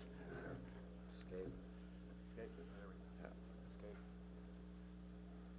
And then close that out. Got it? Oh, okay, so it's that. Yeah, it's right down there. And F5? Yep. There you go. There you go. Thanks very much. We have some graphics. We have handouts. I'm not sure we brought enough. They were out there. In any case, it's available on paloaltoville.com and also paresidentsfirst.org. First of all, I want to thank the staff for the effort that they've put into this. I want to strongly encourage the council to proceed with directing the staff to create an ordinance for neighborhood parking. The parking discussion has been going on for over a year now, and much of the dialogue has been on the capacity of neighborhood streets and how best to divide it up. But this is the wrong question. The real issue is what happens to a neighborhood once it's full of parked cars. In the handout, we've tried to capture a flavor of that in pictures. And so this is one of the pictures. And this happens to be Palo Alto Avenue in downtown North, which is the street in front of my house. with both sides of the street completely occupied with unbroken lines of parked cars. The street is only half as wide in the daytime as it is at night. It's curved and shaded, visibility is poor, and it's blocked like this actually quite a bit. It's not really actually even safe for cars, let alone all the other traffic you find in a residential neighborhood. Bicycles, joggers, skateboards, people crossing at corners, and the occasional kid who should not run from her front yard into the street but does anyway. My kids ride their bikes through this exact stretch of street twice each day on their way to school and back. Speaking of bicycles, this is what a city bike boulevard looks like in a parked out neighborhood. This is the Bryant Street Bike Boulevard, and it has bicycle boulevard signs, but it's not terribly bike friendly. So I think it's important to look at how we got to this point. Here's the numbers, by the way. 1,400 parked commuter cars in the downtown north and south neighborhoods every day, which translates to at least 2,800 commuter car trips through the neighborhoods each day. 80% of downtown north and 50% of downtown south are full during working hours. That's 100% capacity parking with unbroken lines of cars down both sides of every street. And if current trends continue, there will be another 1,000 to 1,500 more cars by the end of 2016, and that was the study that we did this year. The interactive model for this, if you want to try it yourself, is posted on the website. How did we get here?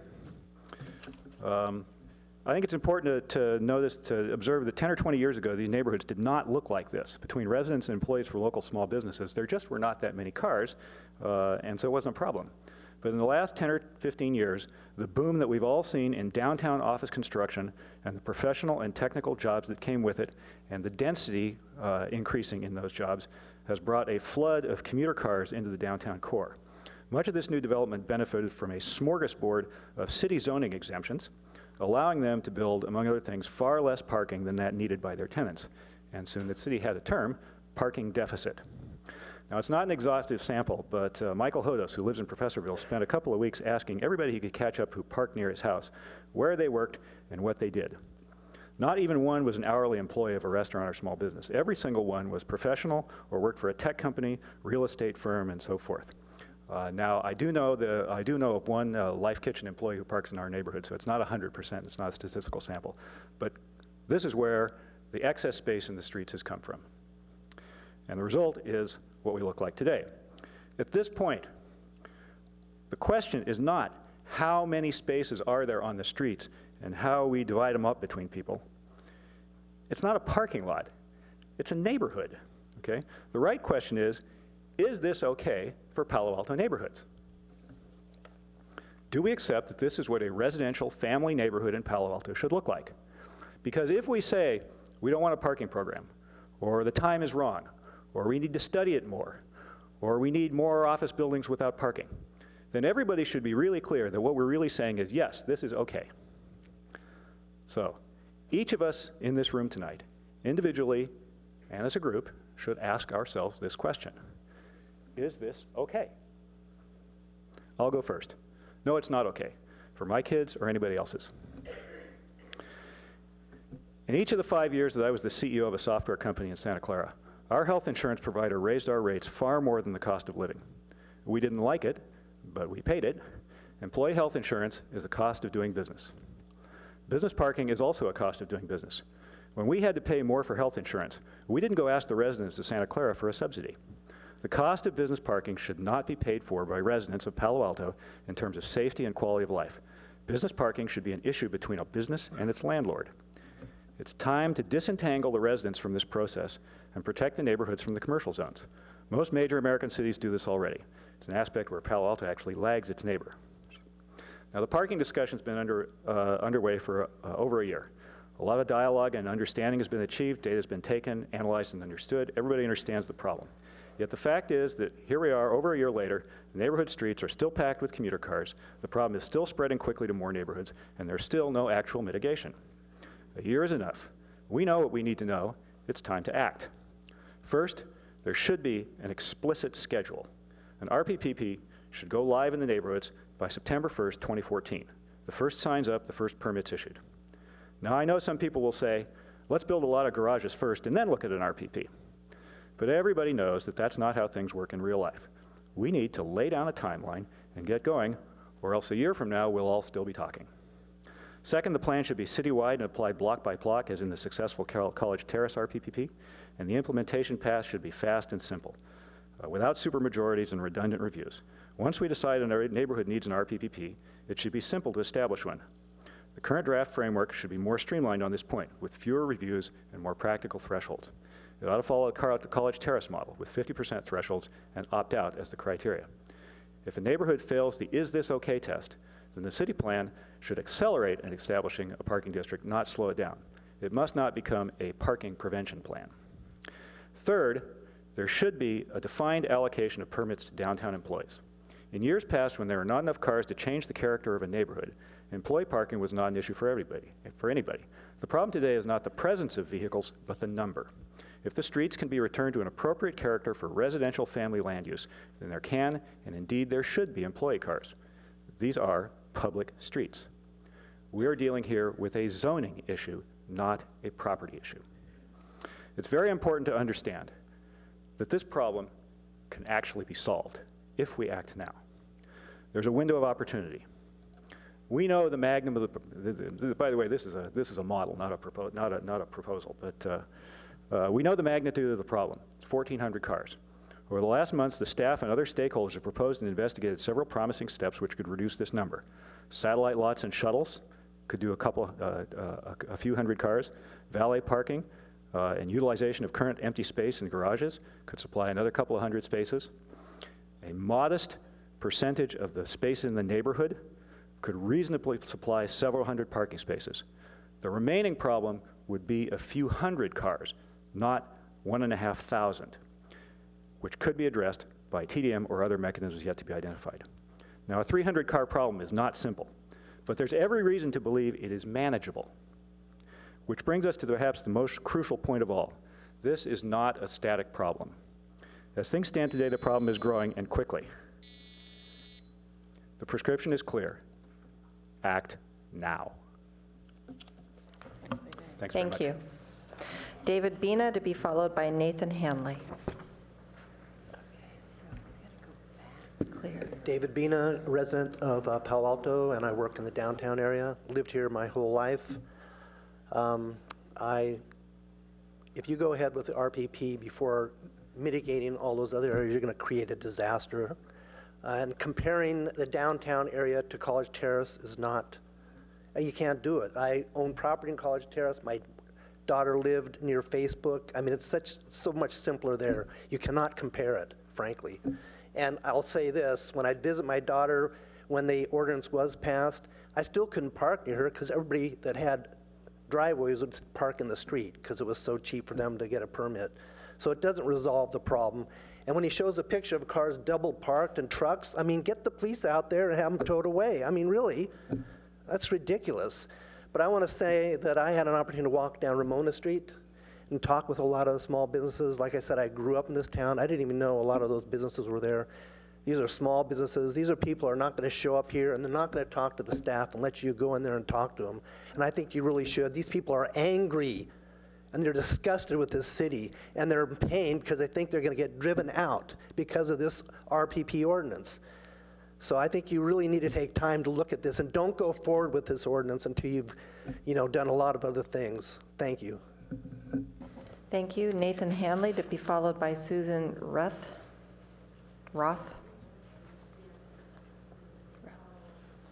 So one definition of a community is an interacting population of various kinds of individuals in a common location. And Palo Alto is special, fortunate having a thriving downtown business center as well as a beautiful place to live and raise a family. But we work together for that. We provide for each other. And as someone who's worked in Palo Alto for 19 years, I hope now that this city council considers one of the individuals in this common location as the impact their decisions with the parking program will have to both groups, the businesses and the residents, and approach the situation in a forward-thinking, wise, and balanced way.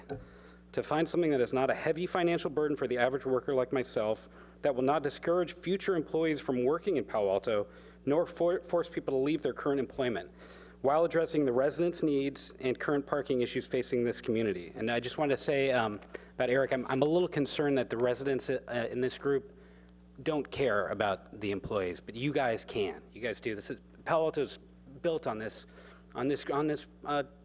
businesses as well as residents. So consider that, please. Thank you. Thank you, Susan Reth, to be followed by Susan Nightingale. Hi, Susan Reth, and I actually am speaking on behalf of many of Palo Alto employees, a lot of people that I work with, and I also spoke with many employees in the town.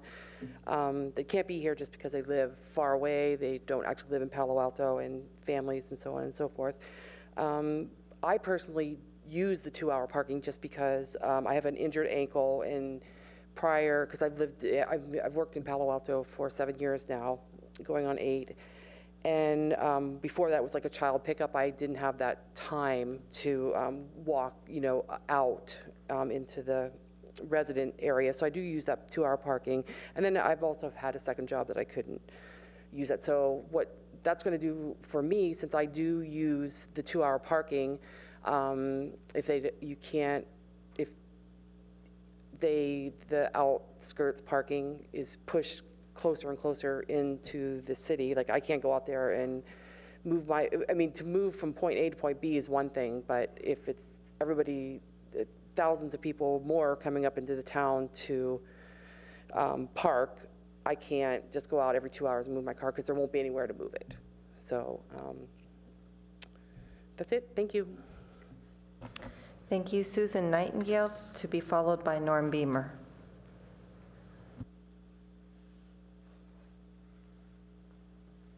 Hi, my name is Susan Nightingale, and I'm one of the owners of Watercourse Way. Sorry? Louder? Oh, shoot. I'm getting very nervous being up here. So I really appreciate I think you're taking a balanced approach to this, and I hope you'll continue doing that and considering the businesses involved here. I really liked the list that CHOP read. I think that was a good approach. I have some concern about the cost of the permits and the fact that I think more and more people are going to be doing the 2-hour moving of their cars because they're not going to be able to afford the permits, or there won't be permits available for them. And so what you're going to have is a lot of people frustrated driving around trying to find spaces to park. And I think, considering that Palo Alto is very concerned with pollution and electric cars, I think that the fact that people are going to be driving more and creating more congestion, I don't know if that's really what you want, not to mention that the streets in front of businesses are going to be taken up by employees moving their cars. Anyway, thank you. Thank you. Norm Beamer, to be followed by Deborah Peterson. I support the idea of a general ordinance that would lay down a structure and procedure for parking permits. I agree with Eric's point. The staff suggested procedure is too cumbersome and has too many barriers to implementation. It should be simpler. One suggestion that I have, I've heard a lot of talk about it being business unfriendly, but it seems to me it's not business unfriendly. It's simply spreading the commercial and commuter parking over a somewhat broader area than what presently exists. Right now they're concentrated very heavily in the immediate area, including downtown North. Anybody that walks through there, and anyone who sees Eric's photos, you got to do something about that. And the solution is to spread that problem a little bit wider. So that's what it would do. There's nothing unfriendly about that. One thing, though, that you should definitely make sure that you take into account, once you implement an area that's going to be implementing permits, you got to allow the adjacent areas to join as that problem spreads out. That's what I think scotched the Professorville thing. The folks just outside the perimeter said, well, you're just transferring the problem to me. Well, the answer is let them join it too through an opt-in process. So, for example, in downtown North, if you implement it, there'll be some spreading into Crescent Park, and you got to allow the Crescent Park blocks to opt in as that problem spreads out. Otherwise, they're going to be objecting to it. I mean, they might object anyway. Some people just don't want permits, and I understand that, but we got to bite the bullet and take that medicine. I mean, if you walk through downtown north or downtown south, the situation is just intolerable. Thanks. Thank you. Deborah Peterson, to be followed by Russ Cohen. Good evening, ladies and gentlemen. My name is Deborah Peterson, and I'm one of about, I think, 100 or more predominantly female employees at Watercourse Way. And I work doing shift work, so I have a major concern about safety and walking out into the neighborhoods in the evening. I don't like that idea at all, especially in light of the recent news with the gentleman punching women in the face. That seems to be a new thing that is happening, and other crimes that are committed against women. I would like to just say that I'd like to see the cost of permits, if they are put out there, is at least reasonable for people like me that are employees. If the cost is not reasonable, then of course I'll have to look for employment elsewhere. I don't want to do that. I've been employed by Watercourse Way since, I started there in 1996. So I just appreciate you listening, and thank you very much.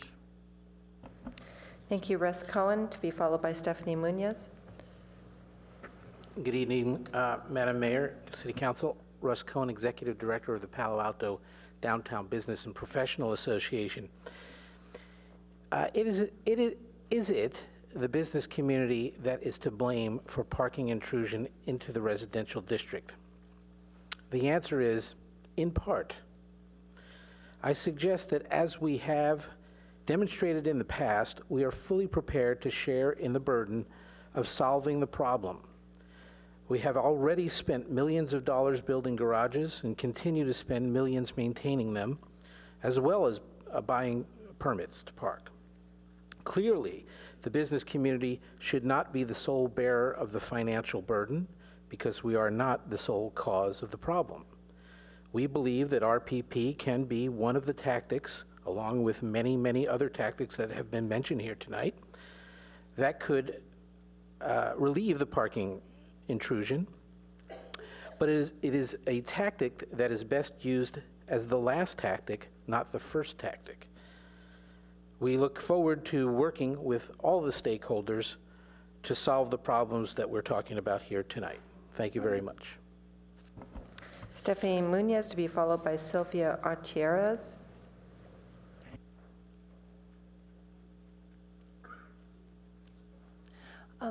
I have some experience to share with you because of experience I had. My father was born in San Francisco, and our family lived there until we moved down the peninsula, but our business stayed there. I noticed that San Francisco has a somewhat similar problem, except that since San Francisco has cheap housing for workers, they do not have the entire problem of the Whole Foods workers and the small, very ill-paid people having to come in from Cupertino and God knows where, because they could actually walk or take public transportation. In the parking of immigrants, let's not say intruders, but because these are people who contribute, the parking of immigrants is in two fashions. One is shoppers. On a property that's 2 blocks from Ghirardelli Square, it works perfectly well to have a permit parking situation in which neighbors can park. Others have to stay only for 2 hours.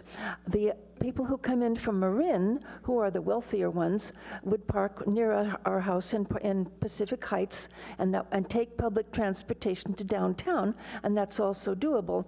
I would suggest that for solutions, you think about a shuttle somewhere out in the Baylands, somewhere on the outskirts of town with, as Mr. Keenan suggested, free alternative transportation, not some expensive thing that's really hard on a person that makes $10 an hour.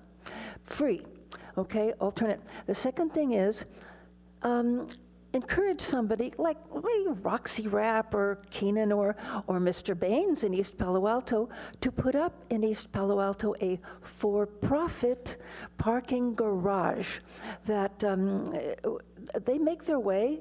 They do it in other cities that you pay and you can do it. And that's my first suggestion. Thank you. Sylvia Artieres, to be followed by Elaine Yuang.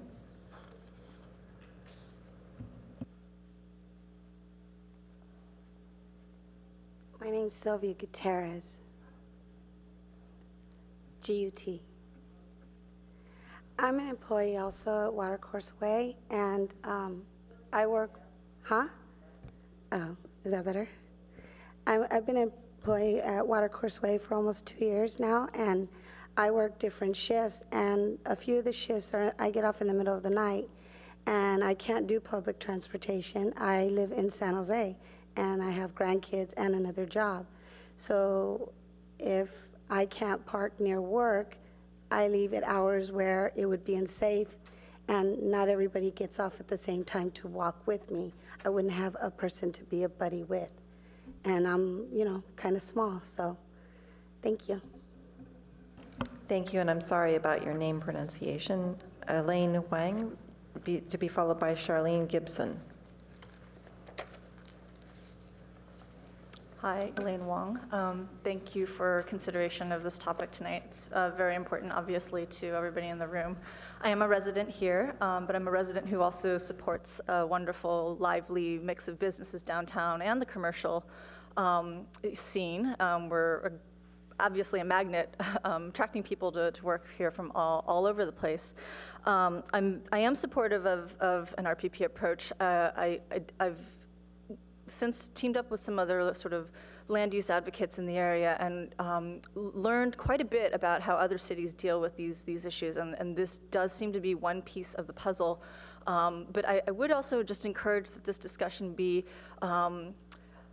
instead of it being just solely about RPP, that this become a more holistic solution. And I obviously know that there are some things that might be coming down the pike, but would just encourage that I think as some of the comments in the room have shown, that there's still some education to be had, and if conversation about supply as well as TDM were tied together with this more closely, that we might have a more comprehensive and support for a more comprehensive solution. Thanks. Thank you, Charlene Gibson, to be followed by Galen Fletcher.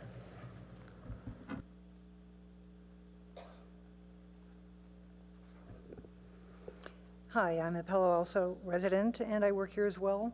I, too, have parking concerns and respect the residents' needs, and I have definitely felt the pressure of working in the SOFA district. I simply believe that other options should be considered before RPP to keep the focus on all Palo Alto constituents, residents and employees of local businesses. Pushing TDM and supply increase before establishing RPP, surely Palo Alto can build good parking resources and make it easy to use alternative transportation before you start RPPs. Help business. Thank you. Thank you, Galen Fletcher, to be followed by Richard Brand.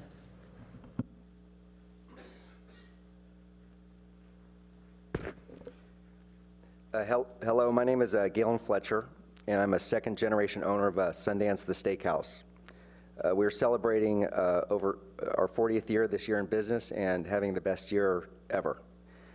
We're a proud and productive member of the community.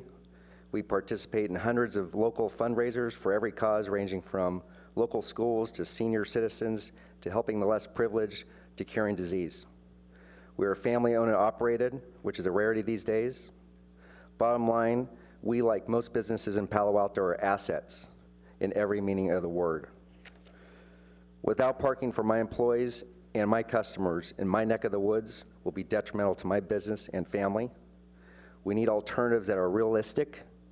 If Palo Alto wants restaurants and services, you need to allow for employee parking, period. You can't have your cake and eat it too. Without sounding redundant and speaking the obvious, I have 6 words that sum up this proposal: no parking, no employees, no business. And I have 3 more words: no sales taxes. Thank you. Richard Brand, to be followed by Vanessa Avila. Good evening, council members. Richard Brand, I live in Professorville. I want to thank the staff for a lot of good work. They've spent a lot of time working with us, and we've actually had some good times, as Hillary so well said, Jessica, in talking about this. But it's true, most of the cars that come in there are not cars, hourly workers. We found that people park there, park all day long, in my area at least. We understand we have to share our curbs Monday through Friday, even in my area Saturday, but you know what? We can find a compromise. What I do ask is the retail people and the medical, have you worked with your employees to find carpool alternatives? You know, there's ways to get people. We got one person per car in every case that I see coming in. I never see more than one person in a car. So you know, until you put some pressure on these people to get out of their cars, find alternatives, or to find creative ways, including having our businesses who we love. You know, I go to Whole Foods all the time. You know, that's something we've got to. That's an onus that they have to take on. Other cities have permits. We know that. The staff has gone through that. Our time has come along. Relative to the safety issue, I hear people saying, well, my employees have to have a safe way to get home. Well, I've got a neighbor who has no driveway. She parks 3 blocks away, dark at night, a single woman. She's got the same problem. So the safety issue cuts both ways. So I welcome the employees. In summary, we've been doing this thing. Here's the the March 18th plan. You council members, most of you know, we've been doing this for a long time. It's time to act. You know what? And I support a parking permit program. It's not just residential. We'll share it. We need the businesses to tell us how many cars they expect that they have to come in, and we'll work up some numbers. Thank you very much. Thank you. And our final speaker, Vanessa Avila. Hello. My family has owned the Village Cobblers, a shoe repair down on Emerson. We've been in the Palo for almost 35 years. And I know there's a lot of talk about our employees parking on the streets, but if this permit solution here, the RPP, would go through, what I see is that there won't be any parking for our customers. I mean, there's dry cleaners, there's all these small businesses, alterations, restaurants. Where are the customers parking if the parking on the street is going to be taken by our employees? And we got to think about them too. The shuttle, I've heard the shuttle solution about going down into the Baylands, but if you guys have driven down Embarcadero University, you know that you cannot come back down to wherever you have to work within 15 minutes. It takes more than 15 minutes to go from one to the Baylands down here in downtown. I mean, we can't continue with this problem here. I mean, we have to find an alternative to the RPP. Thank you. And before we bring it back to council, we're going to take a 5-minute break. It is, if we can reconvene at 9:30, and that way staff can put together some of the thinking that they might like to respond to before we bring it into council.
I did. You want the gavel? Oh, yeah, I can't. You want me to use the gavel? Nah, I'm not a gavel kind of person, so. Okay, Councilmember Schmid, we're going to ask you to thank you. And thank you for the good conversation, but I'm willing to take it back to staff for a few minutes to kind of go through anything that they heard that was different than they thought they would hear, and then we will bring it back to council for action and comments. Well, thank you, Mayor Shepherd. Really briefly, we heard a number of speakers talk about the safety issue, and I just wanted to clarify. I think everybody knows this, but we're talking about daytime parking restrictions in the neighborhood if we go neighborhoods if we go forward with an RPP framework. So that's one of the things that we could set in the citywide framework. You know, kind of a set of hours that we're talking about. We're not talking about middle of the night. You know, people having to walk far because there are new restrictions on nighttime parking. That's not part of this idea.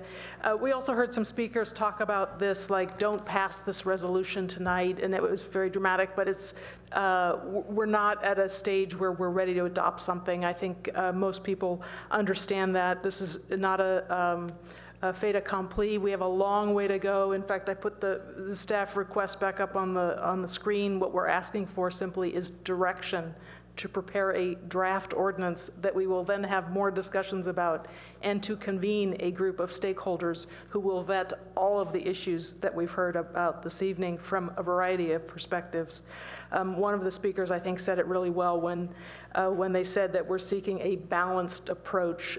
We definitely want to engage the stakeholders in a discussion of prerequisites to residential permit parking, talk about a schedule for implementation that gives adequate flexibility for the different districts as they come forward, and we want this opportunity to kind of come together and address all of the concerns that you heard tonight in the overall ordinance, you know, the citywide framework, but also and most significantly when we get down to brass tacks and start talking about implementation in a specific district.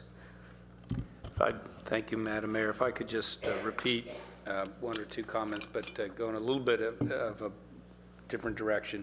So first of all, I thought this was great tonight. I'm sorry. I thought the discussion was I think the discussion was balanced also. And that doesn't mean that it's easy. And when I was listening to it, I was personally invoking the ghost of Jane Jacobs and remembering when she said, cities are problems in organized complexity.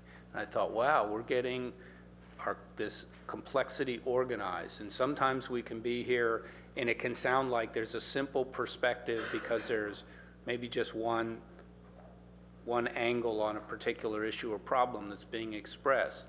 Almost all of the things that the council has to deal with are multifaceted. And tonight, you're hearing the fact that there are these interconnects, and any choice that you have to make, has pros and cons to it. They all have consequences to it, and your job is to try to strike the right balance. I think that the staff has done a good job since the December report to listen to the comments. There are more comments as we anticipated tonight. But I do think the staff put together a framework that allows you to move forward tonight. I would just remind the council again that ultimately in the end, we're really asking for you to direct us to prepare a draft ordinance that will come back to the council. And it's extremely important that we have you move forward on this because there are all these other components in this balancing act that we were talking about. Hillary hit those. Lots of these different parking supply issues that we've got to get to work on that we'll be back in 2 weeks to talk to you about. The less cars, TDM related things we need to do on the 24th. And then even a larger discussion about the comprehensive plan on the meeting of March 3rd.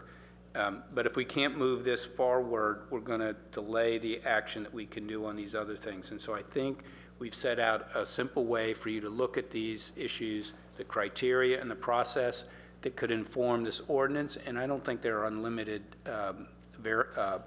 components to that. And then, and I was talking with some of the doctors and dentists and who are here tonight, who are expressing their concern. I don't think there was still an understanding of the way we have structured what the council is doing. A draft ordinance that provides this larger framework, and then a subsequent specific implementation process for a particular district that we would ask direction for, but that would come forward, that requires as one of its components a stakeholder group of the different perspectives, say business and resident or whatever, to be part of the conversation about how to form the specifics in that particular district. What are the percentages of resident versus business, parking, that sort of thing. Obviously, I think the council is well aware that some other questions have surfaced here. For example, how to get a better sense of the mix on, let's call it resident or retail serving business employees versus tech companies. And there may be other factors or directions that councils ultimately want to give us on this. And then the last thing I want to say is there is nothing that we've been proposing that really has not had a good intention to the thinking behind it as to why it was being proposed. It's not being done on a whim or just, without any thought or the desire to be onerous. There are good reasons for everything that's been suggested. That said, Hillary's clearly indicated the sense that our staff is very flexible in how its own analysis would be on these alternatives that come forward.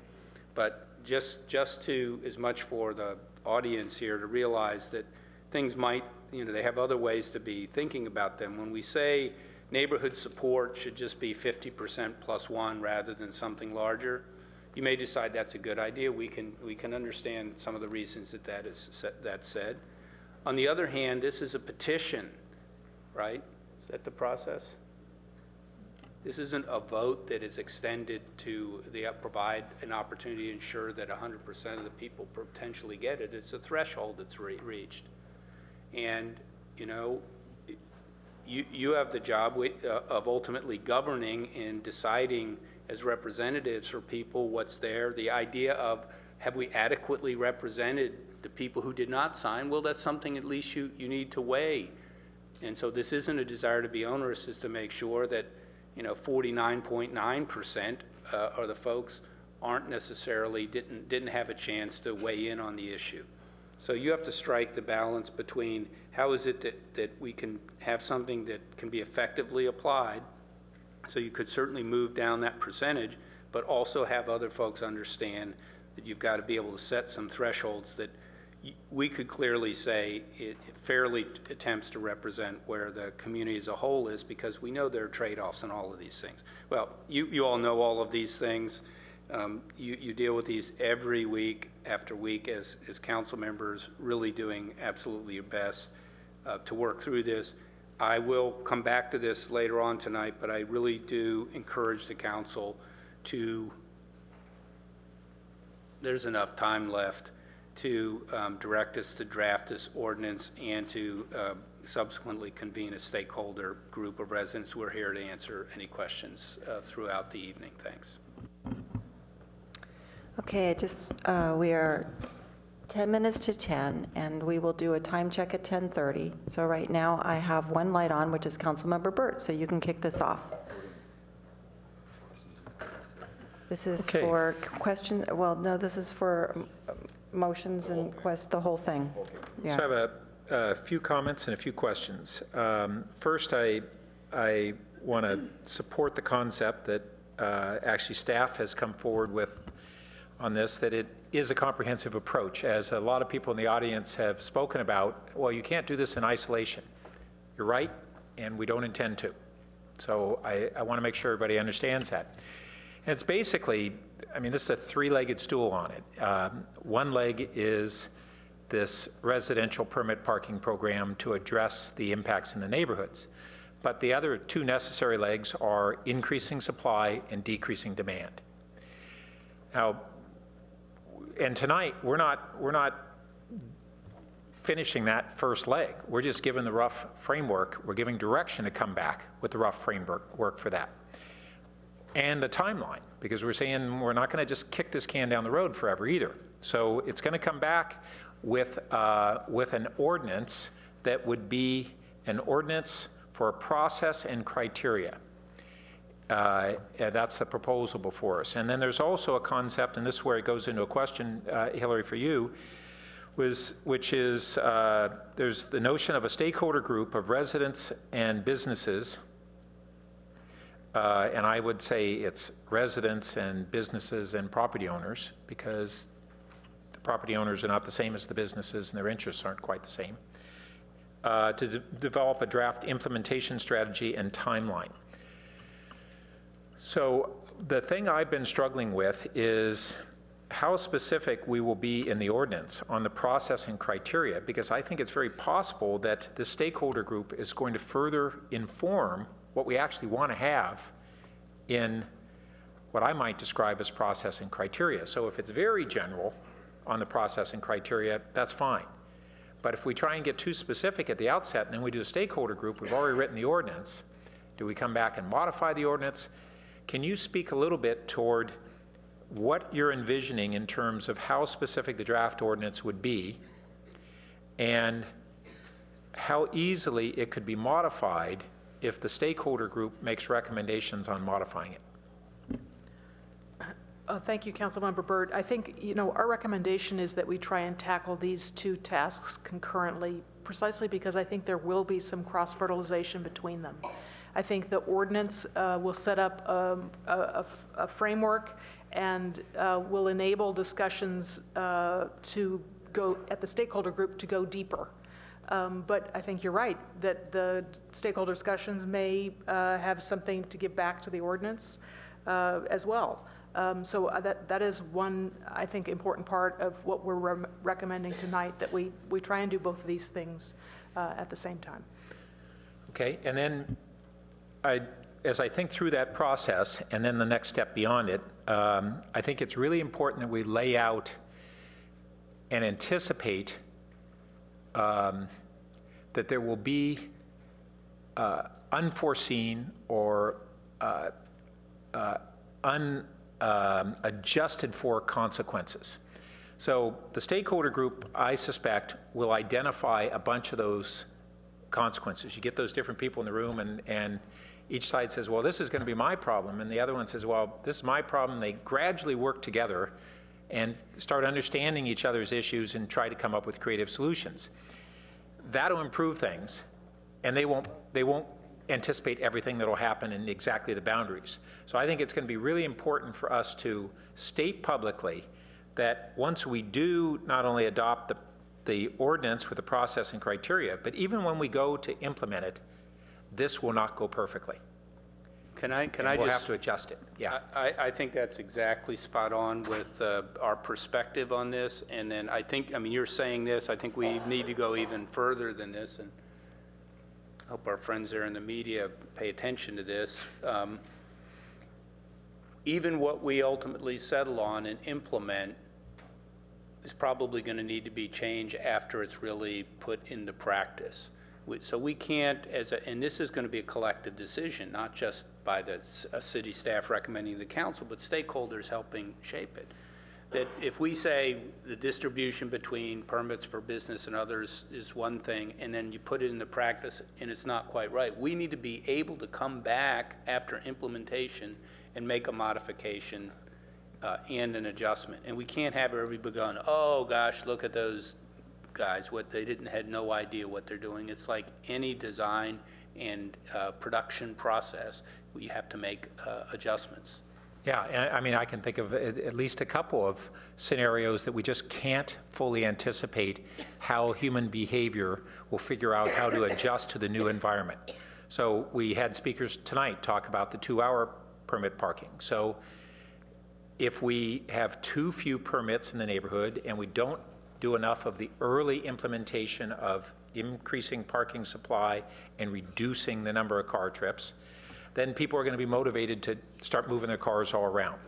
And we just don't know to what degree that'll happen. It's interesting, I heard one of the speakers say, oh, this didn't exist 10 or 20 years ago. That's one area that I have to disagree. I was involved in this at the neighborhood level 15 years ago, and we had a big problem. And this got resolved for the time being because Palo Alto Medical Foundation moved out, taking a huge number of cars from the neighborhood, and we built 2 big parking garages downtown. And at that time, we were looking at a residential permit parking program. We actually even had, among some of the people who are advocates today, vehement opponents to RPP at that time. And the decision was made, let's see how much of the problem goes away by doing these 2 big things. And basically it worked for like 6-8 years. It bled off the real acute demand. But now we're at as bad or worse of a level than we've ever been, in my mind, and I was pretty involved in that. So I think it's a rough calibration.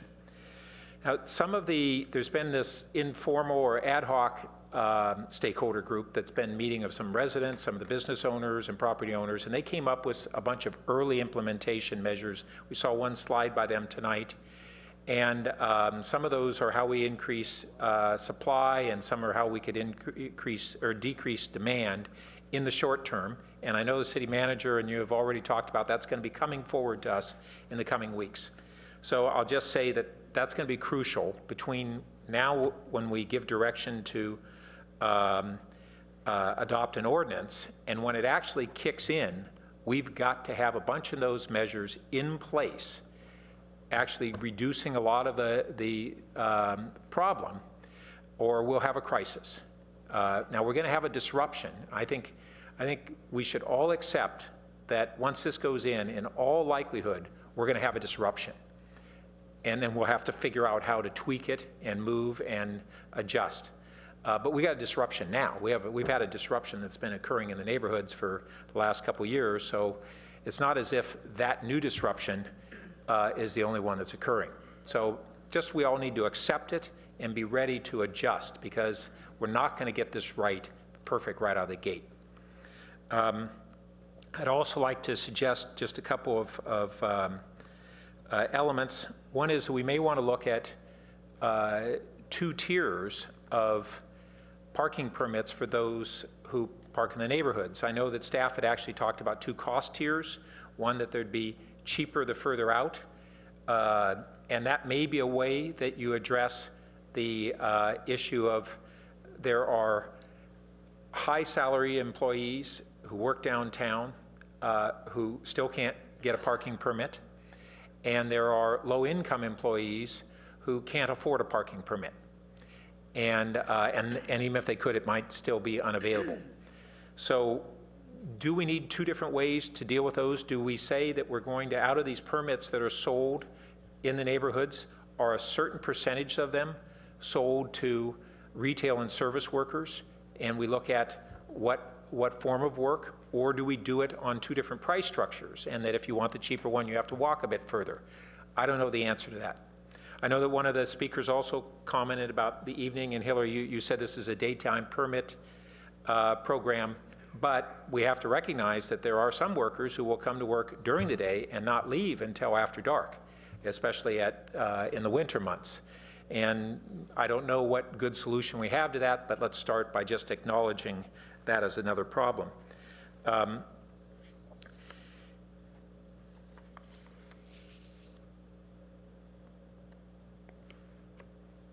I think one other thing, one question.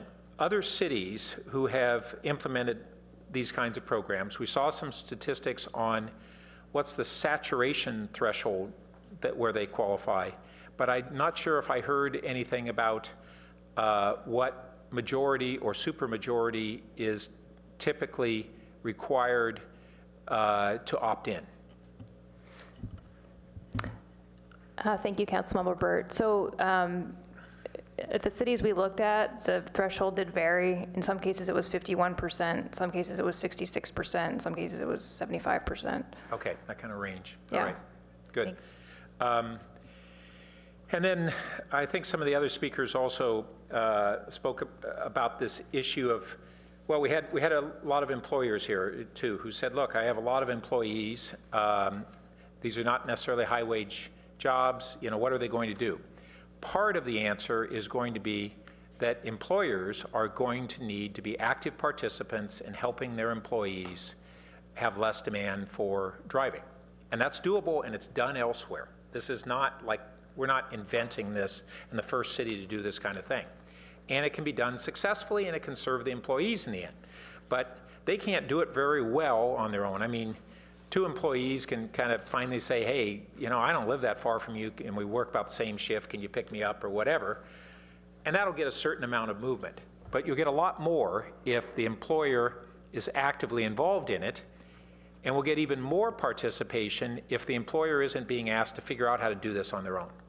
So one of the things, I know that we have, for instance, on the horizon, some measures for our 600 employees that we have downtown or whatever it is, where we're going to have rideshare apps and we're going to have transit go passes. I think we need to look at how we can provide tools and collaboration to those employers before this kicks in. And unfortunately, they're not motivated to actually implement it until it does kick in or it's right on the horizon. And I know that the employers say, gee, you know, give us carrots, not sticks, but without a stick there, the reality is they're not going to do it. They don't have adequate incentive to do it unless there is some constraint happening. But that's going to happen. So now we're going to have a new change where the employers would go, oh man, you're going to either drive me out of business or I'm going to lose some of my employees, or I have to be part of the solution too. I have to actually, as an employer, say, I'm going to take some of this on my shoulders. I can't take it all, but I got to take some on my shoulders, but I need help from the city. And I'm no expert at this.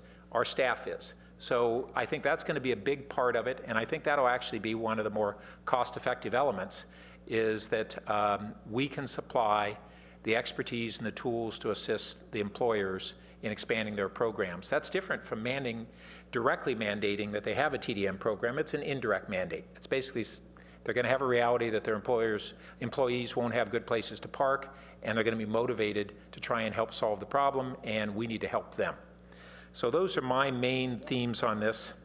I'm supportive of the general framework that you laid out in this guideline, Hillary, and I'll wait till others have spoken.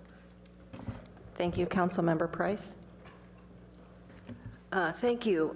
Thank you to staff and every member of the community who's come here tonight, and everyone who's met with us and has sent us correspondence.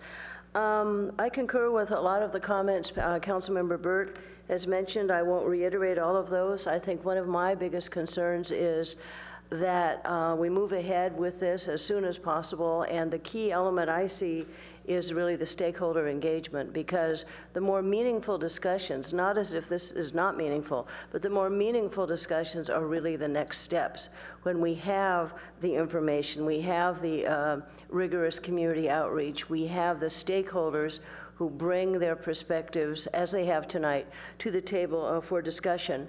My other concern is that the issue of, and the staff I think has identified it very well, we are under some pressure to do something. We all agree with that. We're trying to do a balanced approach. We don't want to make it so complicated that it's impossible to monitor. It's impossible to have a trial that has any meaning. And what I really like about this discussion is the point that we have some flexibility, so that we can't do anything meaningful unless we have a way to do this that makes sense. You know, I'm assuming that there'll be, you know, performance measures or something that's relatively simply articulated that does not make it really impossible to monitor well. My big concern, one of the concerns I have here is, if it's not done and streamlined a little bit more, then the staff is going to be putting in huge amounts of time and hours and labor into this in order to make it workable.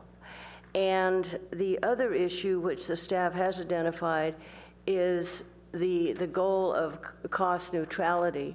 Frankly, when I look at the fee structure in other cities, they're just taking a bath. They're eating these costs. There's no way that the enforcement of most of those programs is really being, the revenue from these programs is covering the costs. And I think, certainly from my perspective, and I would imagine others feel this way too, there may be, you know, the tiering that was mentioned, there may be other ways in which we have to have like the sensible person approach here as it relates to fee, so that in fact the lower paid worker has a chance at this. The lower paid worker, with the help of the employer, has a chance at this. The higher paid worker has a chance at this. But to recognize the difference in economic circumstance. I was very pleased to hear the issue here of when we talk about business, we're not just talking about the owner, we're talking about the workers. And I think there are other things that are spinning out that will provide a more thoughtful discussion here. I look forward to the next steps. I think as I look at this, I see this as a different way to share the streets. These are public streets. We have to be mindful of that, and we have to make sure that a system we put in place is balanced and is fair and is effective. And I do expect this to be a rolling situation where if you're, you know, there may be different ways we roll this out because of the clear impacts on the periphery. As one area queues up, another one will be impacted. But I want to thank the staff and everyone for their participation in this. And I'm glad that we're moving in a positive direction. We can actually see local government taking real action and doing things that are meaningful. That's important. So thank you again. Councilmember Berman.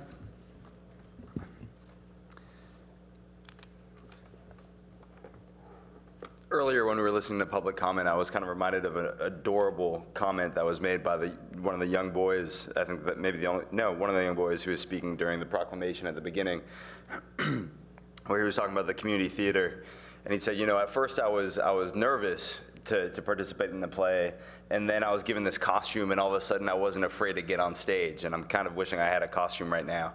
You know, this is a remarkably complex issue. And we've heard comments from all across the spectrum tonight, and frankly for the past couple of months, from residents, from businesses, and Councilmember Price says years. And yeah, I've become fond of saying, and I think this is a perfect example where this might be a situation where if everybody's mad at us at the end of the day, we did a good job. Because that means that we kind of found that compromise that took everybody's point of view and problems and concerns into account, and found as good of a compromise as we could. That, as was mentioned earlier, is going to need to be tweaked. But I was thinking of kind of making a list to myself of all the different actors that we have, all the different people whose concerns we have to take under consideration. And you have downtown you have residents, you have downtown employees, you have business owners, you have property owners, but even amongst residents you have two different groups. As was mentioned by one of the public speakers, you have the residents who are in the neighborhoods who are currently impacted, and you have the residents who are in the neighborhoods who will be impacted once we implement some form of RPP that does spread out some of the parking into some other neighborhoods. And that's just a reality of the situation. I think what we're saying as a council is that there are certain neighborhoods in certain areas of Palo Alto that are currently incurring too much of the burden of the parking from our very successful commercial districts. And that's something that we need to try to lessen by increasing supply and decreasing demand, but we also have to be realistic about the current situation and try to spread out a little bit of that pain across a broader geographic region. Thank you very much. First, thank you to everybody for coming and speaking, and the emails that we've received and the phone calls that some of us received, and I haven't returned all the phone calls, and I apologize. But you know, for the community engagement that we've had, it's been really helpful for me, and I imagine for everyone else. Thank you to the staff for the great staff report and the work that you guys have been doing over the past. I've only been on here for a year and a little bit, but ever since I've been on here, and longer. I have a couple of questions about the proposal that you guys provided. The first is, how long do you guys envision kind of the process taking from initial kind of residents approaching the city and being selected as one of the districts to the trial being implemented? Is there any sort of ideal time frame there, or did I just ask the question you didn't want to be asked? Or We're debating.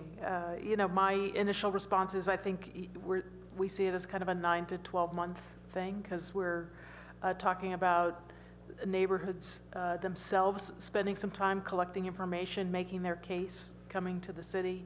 Then the city would help them define districts, print up the petitions and the like. So there would be an iterative process. And then you have to get, no matter what you do, you have to get to the formal part of the process, the Planning and Transportation Commission, City Council. So I think, a 9 to 12 month period for implementation, and then the way we presented it, it included on top of that the 1-year trial. Mm-hmm. May I just add a comment? I think that we just need to clarify this. The criteria, the first criteria really is about identifying the source of non-resident parking intrusion as sort of a test, so that not every neighborhood who says, hey, let's institute an RPP program, go out and get folks to sign up, would do it. There's got to be a defined problem, really, that is, from the outside. But the second and more important thing is we are going to have to prioritize how we support and evaluate the formation of a district. Obviously, there's no way we could go out and simultaneously establish 5 districts all at once and support those stakeholder processes. So there will have to be, some queuing up that will take place, and folks will have to be patient.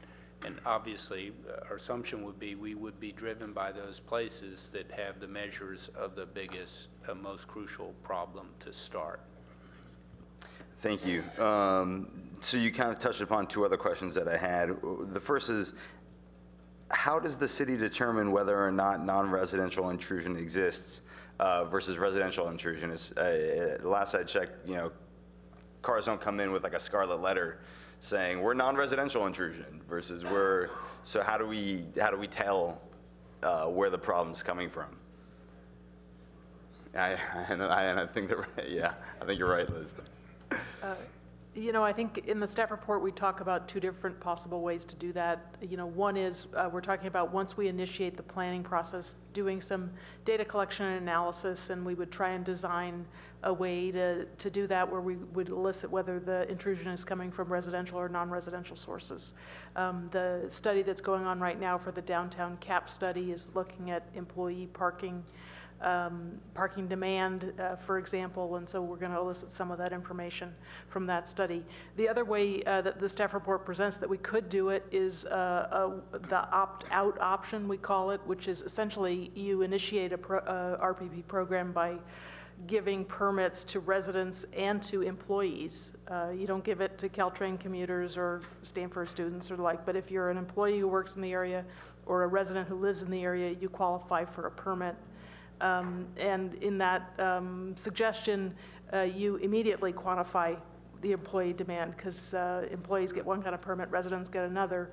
And then the challenge with that option, that implementation strategy, is over time, as TDM measures and parking supply options come online, you slowly start to phase out the employee permits. And so a number of speakers stated their support for that this evening, and it may be something that a stakeholder group could start to explore in some detail. Thank you. And before I forget, that is something that, in concept, in theory, I'd support also. I don't think, we can't a year from now say that no employees get parking permits. This needs to be, we need to take everybody's situations into account. And, that's not to say that,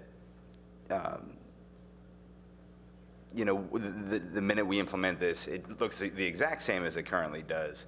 Obviously, there will be some measures put in place to alleviate some of the pressure in some of the hardest impacted areas, but we need to make sure not to just create this wholesale elimination of parking for everybody. I'm going to get off of my questions for a second, but what we're trying to do is incentivize people to buy permits. to get permits. We're not trying to incentivize people to hopscotch from 2-hour district to 2-hour district to 2-hour district, which I did back in 1998 when I was an intern for Congresswoman Anna Eshoo in her downtown office. And that's fine for an intern, but that's not a very efficient system for people who are actually doing real work. And so that's not what we're trying to create. And we're also not trying to create a system, I'm not trying to create a system where employees incur the entire cost of these permits. This is something that business owners need to be participants in, not only in the decreasing demand through TDM measures like Councilmember Burt was talking about, but this is going to become a cost of doing business. One thing that nobody's said yet tonight, but that I think a lot of people agree with, is parking isn't free. It's not free. Somebody wrote a 700-plus page book on the cost of parking that I haven't read the entire thing of yet. But it costs money. Parking also, on the flip side, when you buy a house, and you're buying the house, and you're buying the driveway, and you're buying the garage, you're not buying the parking spots in front of your house. And so there's no, there shouldn't be an expectation that you always have parking spots open right in front of your house. That's not, the reality of the situation either. It's something in the middle, and we need to find that kind of middle space. More a comment than a question, but if we are going to be implementing it fairly slowly, and I'd encourage staff to the best of their ability to streamline the process even more than 9 to 12 months to the extent possible, but we have to be aware that the minute we implement it in one place, it is going to spread out to the surrounding neighborhoods. And so I imagine that'll be a factor that you guys consider when you're determining how to roll it out, is, that's just going to happen. That's an obvious, that's why that council at that time, which I wasn't on, didn't approve the trial period back in 2012, and so we just need to be cognizant of that. One question I have about the process that we've laid out: community outreach is listed in, I guess two different comments. The first is community outreach is listed after the community survey in step 3, and it seems to me like it might make more sense to have the community outreach before the survey goes out. And it sounds like you guys might have had a conversation about that. Thanks, Councilmember Berman. Yeah, actually, so we call step 3 community outreach, but we also are addressing in step 1, which is basically the resident proposal to staff, and then staff is going to confirm that they've outreached to surrounding community. So it's basically they're coming in at step 1, and then we're having a more formal outreach in step 3. Okay. I mean, one thing to consider, in between then you have the vote. And in between that, we do the occupancy study and the follow-up survey. Yeah, and so it would seem to me in an ideal process, you would have the more robust community outreach and then the vote of the community once they've already been outreached to and have the full extent of the information with which to vote or to make a decision. And so to the extent that you can kind of make sure that the people who are voting have enough information to be making that vote, just something to keep in mind. There seems to be outreach to the business community in 2 places. There seemed to be it in step 1 and in step 3. Is that different types of outreach, or why do we have that in 2 different places, and does it make sense to have it in 2 different places? So I think the intent of it being in part of step 1 was simply to make, make the businesses or the source of the intrusion aware that this is happening, so that they don't all of a sudden find out in step 3 and say, why didn't no one tell us that this is moving forward. And would that be happening every time it's rolled out in a district, or is that kind of at the beginning of this whole process, we're going to do a big blitz, which we've kind of done tonight, which is why lots of members of the business community are here? I think our thought is it's specific to each district. So every time a neighborhood decides to self-organize and come forward, there would be an outreach effort. So I could see how that would be very easy to do in College Terrace, where it was Stanford, and in Crescent Park, where it was East Palo Alto. But I'm not, in this case, let's say we're talking about downtown, it's a much more dispersed source of impact. I agree. There are going to be some areas where this is a challenging task. One of the reasons we put it in task 1 is we want the neighborhood advocates who are coming forward to think about that. Think about how they are going to connect with the employees and the businesses they're affecting. So that kind of dialogue starts to happen in step 1. And we've offered that staff can help convene conversations between those different interest groups. And I see that process of convening conversation would grow into a more formal kind of outreach and involvement process in step 3. Thanks. Just in case members of the public think they're the only ones with time limits, I've just been informed to wrap up. So I'll try to wrap up.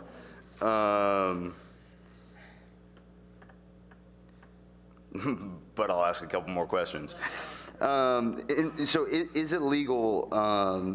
Well, one thing to consider. This is more of a random comment than a question, but we've heard from a lot of folks that there are a lot of homes in the downtown area, at least, that don't have garages and don't have driveways. And one question that a member of the public brought up in an email is, how many of those there actually are. But then in the proposal, you guys kind of say, well, maybe we should have 2 resident permits per home. I think was the suggestion that you guys make. And I wonder if it would be possible for residents that have garages and driveways, to have a different number of permits that a home could have if it has a garage versus if it doesn't have a garage. And I don't know if that's been considered or legal.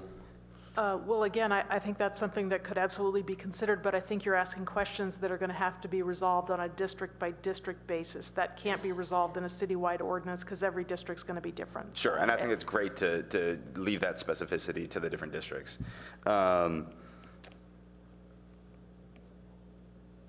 And will businesses be eligible to buy permits for their employees, and so have the permits be held by the businesses, which I know we couldn't do in our downtown garages, but would that be something that we can do in this scenario?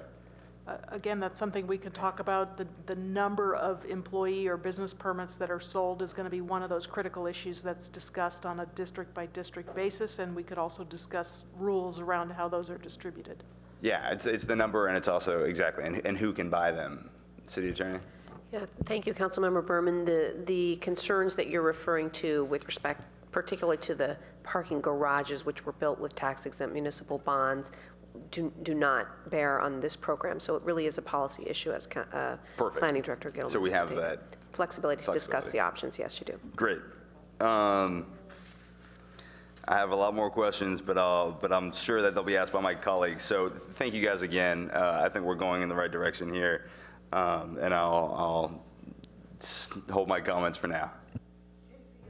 Councilmember Schmidt.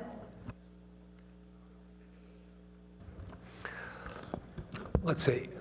I just have a couple comments.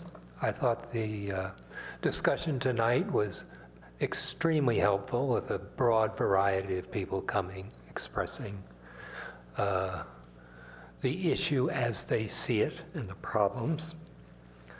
And I think the staff has come with a, very concrete proposal to start with the framework and work from there. I guess I would just like to iterate that as a council member, that something needs to be done on a time scale.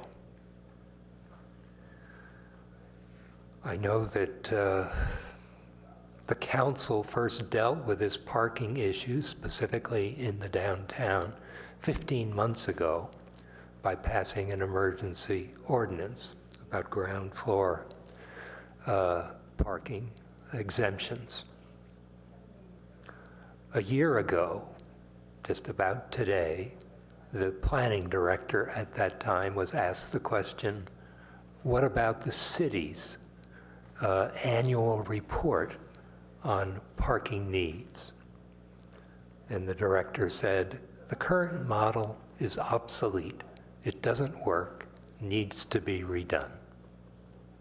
We'll get to that in the next 6 months. The public has noticed parking as an issue. We just got our national citizen survey done of Palo Alto about services around town, and there were 3 that had dramatic declines. Is traffic okay in town? Compared to the last 4 years, this year was 17 points lower, 17 percentage points lower. How is our land use doing? Last 4 years against this year, 25% down. Parking, how are we doing for parking? 30% down. So the public is aware of the problem, keenly aware of it, and expressing it. So that brings us, I guess, to the importance of what we're doing. That, this is an issue, and we're not starting anew. While we're talking about a framework that could be applied to any district in town, we are talking about a specific problem in the downtown area that has been with us now for at least 18 months, that has overlapping interests involved. So any solution we can come up with to help one party will hurt other parties. There's winners and losers in this, and ultimately the city council will have to deal with helping prioritize, put cost, settle those clashing interests. Tonight, one of the interesting things is the variety of interests at play. Residences, near and far, service employees that were well represented tonight, office employees that were not well represented tonight, visitors, customers, probably also some uses by rail commuters, by Stanford students and employees.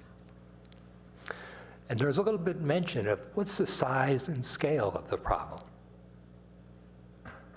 I've heard numbers 500. Other people say 3,000 is the current deficit. Tonight someone came up with a model, 1,500 is the intrusion in the neighborhood. Where do these numbers come from?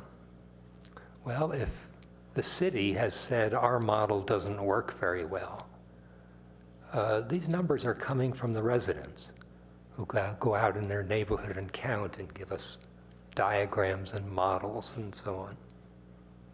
So if you want the council ultimately to set priorities, establish costs, especially if you're asking us to look at parking supply solutions or TDM solutions, what's the scale that we should be looking at?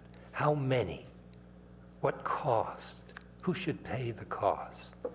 These are the critical elements that we'll be dealing with once we have a framework. The framework would just help us establish this. But it starts from the data. And I think we do need a city set of numbers that tells us what is the current deficit when we look at supply or demand issues. How should we think about that? We talk about neighborhood intrusion. How do we measure it in various neighborhoods? And I'm looking to the city staff as part of this process to bring us numbers in which you say, here's our best guess. We've taken into account the resident numbers, our own counting numbers, and here's what we think is a number. So when you have public outreach, you're going with a set of data that everybody can interact with and interact around. So for me, the biggest element that's not stated in the process and the calendar is this base data. What is our problem today? And the new, how is it growing? Are we adding to the problem each week, each month? And how fast is that addition taking place? So as we come up with demand or supply solutions, are we merely keeping pace with the growth, or are we actually dealing with the existing problem? So look forward in coming weeks and months to some good, solid starting data. Thank you. Councilmember Holman. Thank you. And lots of good comments made by colleagues and certainly by members of the community. I guess maybe I'd start with one clarification. There were some workers and I think a business owner who said that they were offended that of the term of intrusion. And I just want to make sure that people understand that, at least from my perspective, I don't think anybody's perspective that I've heard, and certainly not colleagues, that look at workers as being intruders. It's the vehicle intrusion. It's not personal. It's not about the employee or the worker. It's not at all about that. In looking at the steps here, I'm wondering if one thing that could happen that could help kind of collapse this a little bit, and that is the Community Outreach and Planning and Transportation Commission. If those couldn't be collapsed into one thing, rather than having the Community Outreach and then Planning and Transportation Commission, which is how I look at this, and if that's wrong, let me know. Because in times past, it hasn't been so recently, but in times past, the Planning Commission and Transportation Commission actually would lead that community outreach with staff facilitating. So actually it's meetings that would be Planning Commission meetings, but they would be like study session format and the community invited to come and that sort of thing. So that's how it's been done in the past, not in the recent past, but it's how it got to be a more expedited process. You're looking at me, city manager, like I'm just crazy. I'm trying to understand what the example would be of that.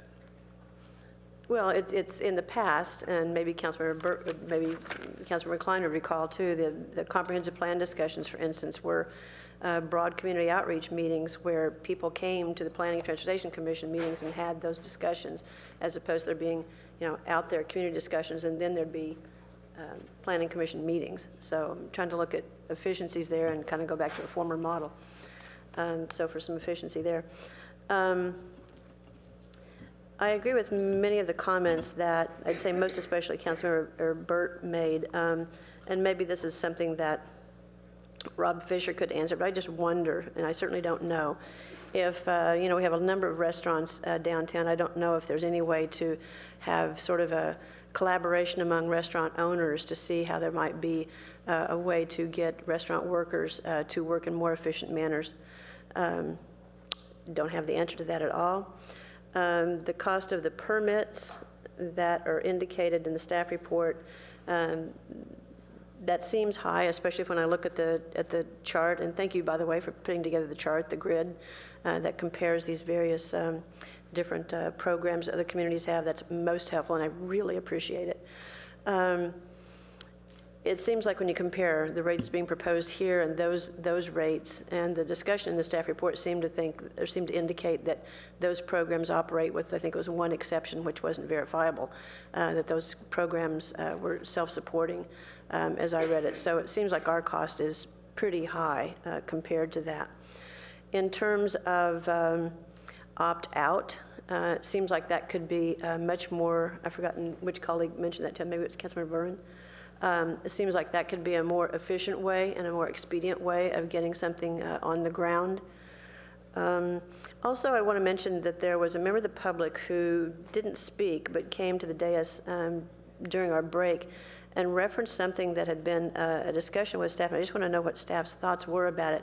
And that was to, on a wide swath area, dedicate a couple of parking places on each block to employee parking, and all the rest would be resident permit parking. And that would provide, according to their calculations, more than 1,000 parking places, or about 1,000 parking places. And it would spread out the impact and cover about those 1,000 parking places that were, some members say, 1,500 parking places short. So does staff have any thought about how that could work or not work, or why it was or wasn't in the staff report? It's kind of a captivating thought. There's a couple of other cities that we looked at that actually do their employee permit parking just in that fashion. They'll designate on a block-by-block basis 2 to 4 permits, a percentage. So that's something we could probably look at as part of the district-by-district analysis. There's other cities like Mill Valley and like Menlo Park where there's specific areas that are designated specifically for employees and nobody else. So I think those are questions that we we do want to address, and I think there's certainly viable options in certain districts. Yeah, I would. I would appreciate some of that information coming back from staff's perspective and how that might work. So, appreciate that you're saying that some communities do that. Let's see the thresholds, the neighborhood support. So, what's suggested? Either 70% or 75%, depending on where you read, coming from the return surveys. Reading from the staff report here, so it must be received in order for the RPP district to be considered further with at least 50% response rate. Having dealt with some single-story overlay surveys and petitions, I truly think that 70%, let's use that number, is really too high. It needs to be more like the 51 to 55% threshold. And one of the reasons is because to get a 50% response, because a lot of people just don't respond. Getting people to respond, getting their attention is really, really difficult. You have absentee owners, you have any number of other issues that impede that greater than 50% response rate. So that's why I think the lower threshold of 51 to 55% is much more appropriate than the 70 or 75%. The coming attraction, numbers, statistics. So just wondering where the staff is in terms of analysis of what the impact is and where the parking analysis is, and in terms of impact in the neighborhoods. We have a fair amount of work that's been done, actually quite a lot of work, diligent work that's been done by the neighbors. Are those numbers that can be used as a basis? And I don't want to put a bias on this one way or the other. I'm just thinking, the city does oftentimes peer review of, an applicant's numbers, for instance. So I'm just wondering, rather than the city staff having to start from scratch, let's say, could those numbers be used so we have a leg up? So we're actually in the process of coordinating with some of the residents who have been very proactive about gathering parking inventory data. The city we have our own data as well. I've personally been involved in collecting some of it. So we're putting together our own maps for inventory, and then we've also had consultants do occupancy studies at varying times of day. So that is an ongoing process, and it's been valuable to work with the residents on that, as in some cases they're a few steps ahead of us. So we're working with them on that. Appreciate that very much. Okay.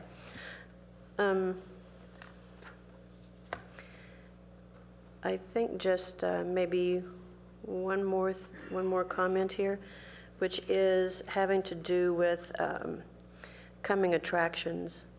And again, appreciate very much that staff's laid out what's going to be coming forward. I think what would be helpful, and one of my colleagues mentioned too, the timeline, I think knowing when things are going to be on the council agenda is really helpful. It helps us all plan ahead. It also helps us keep an eye on, okay, this isn't just the thing. This isn't the solution. It's a part of a three-legged stool, I think somebody said. So if there was also a way to be a little bit more finite, understanding that it's tentative, it's a moving target, but if there was a way to refine that a little bit more and say kind of what the points of action are in that, and if there could be any calendar dates assigned to those, understanding it's going to be a moving target. If the public tries to hold, or business owners, whoever try to hold you to those dates, mark on it very clearly. This is a working document. It's a dynamic document, and I'll certainly support you in that. But I think it's helpful to know what kind of proposed timelines for implementation might be, or some major timelines might be in those. And I think I'd be remiss if I didn't say just one last thing, which is that one of those pieces of the puzzle is the parking supply strategies. And I'm not going to go into any detail about what pieces of that there are, but I think we're fooling ourselves if we don't understand that this issue is a carrying capacity issue. It's a density issue, and we need to get our arms around what we're looking at as part of the downtown development cap, but we have to address that. Or a member of the public was talking about how we're going to ruin it for everybody if we don't get our arms around this. So there's the big picture is the carrying capacity, and I think that's a huge element of this, and look forward to that discussion on February 10th. Thank you. Okay, I want to note that it's after 10:30 and we still don't have a motion. Councilmember Klein? I'll take that wish on your part as a command, and we'll make a motion after I get to ask just one simple question. Several citizens have mentioned to me that they thought that Palo Alto High School had changed its parking policy so that a certain amount of students, high school students, are now parking north of Embarcadero rather than on the Palo campus. Do you know anything about that? Is that true, or is it an urban myth?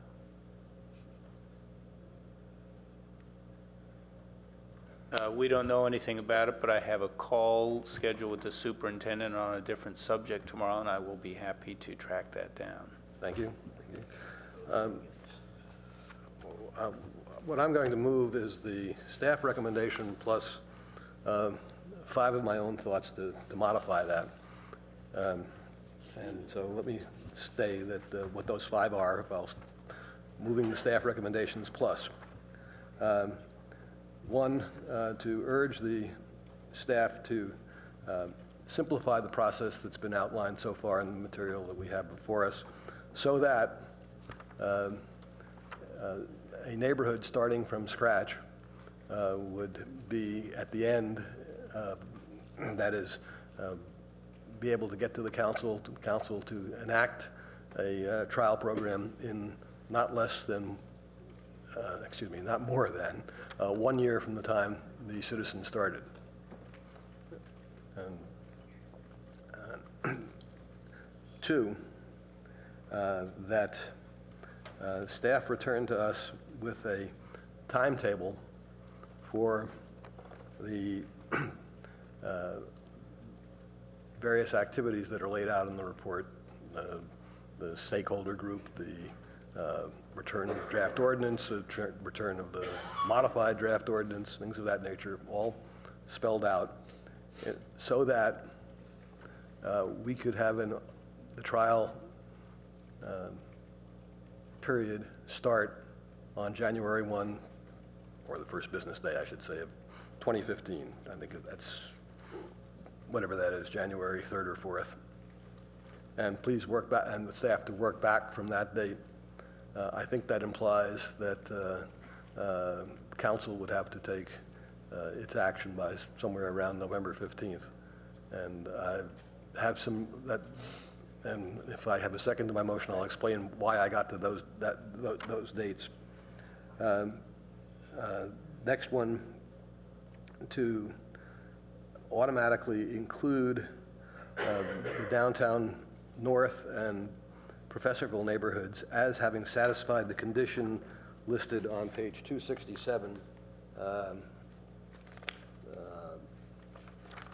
Excuse me, which is that that's the prioritization and petitions that we should regard all the work they've done so far as the equivalent of a petition, so that we don't have to go through that step. Okay, can the maker of the motion please read, it's right here on your screen if you want to read through it and make sure they got everything right. Then okay, I will. But let me just, one other. One more. Yeah, I think this is the 5th one. That is that in terms of expanded supply, is that just because we don't have the ordinance? Staff also consider issuing a request for proposals to private landowners for potential lease of parking spaces in their on their properties. I'm sorry, could you say that again? That staff consider the issuance of a request for proposals to private landowners for the lease of parking spaces on their properties. You mean existing parking garages that are inside their buildings that are maybe underused? Yes, still have your second? They would know. That's okay, we can sort of bring something back on that. Yes. We're just going to take a moment for Councilmember Klein to look through the motion to make sure he's got it the way he wants it, and then we will have him speak to it, and then Councilmember Scharf has seconded it, and he can speak to his second. Number one should be outlined so that a neighborhood starting Can from you scratch. speak into your... Yeah, no, council might enact a trial program no more than 1 year from start, correct? The stakeholder group, we should also include the Planning and Transportation Commission after stakeholder group.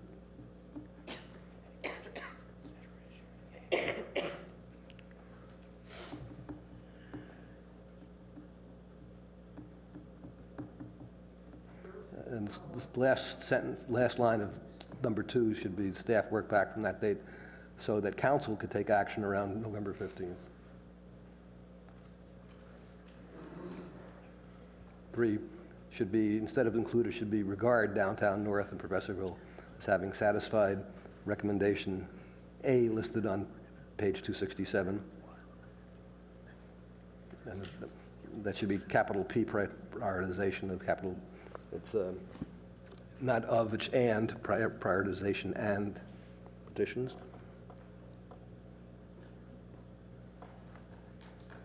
Number 4, potential leases of parking spaces on their properties.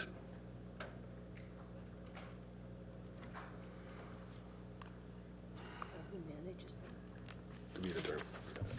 Okay, would you like to speak to your motion? Yes, thank you, Madam Mayor. Was there one more, or was it just 4? I'm sorry, I thought you said 5. You mean I can't count? Madam Mayor, may I And, make a the procedural city attorney comment has an important before comment. we get into discussion of the motion?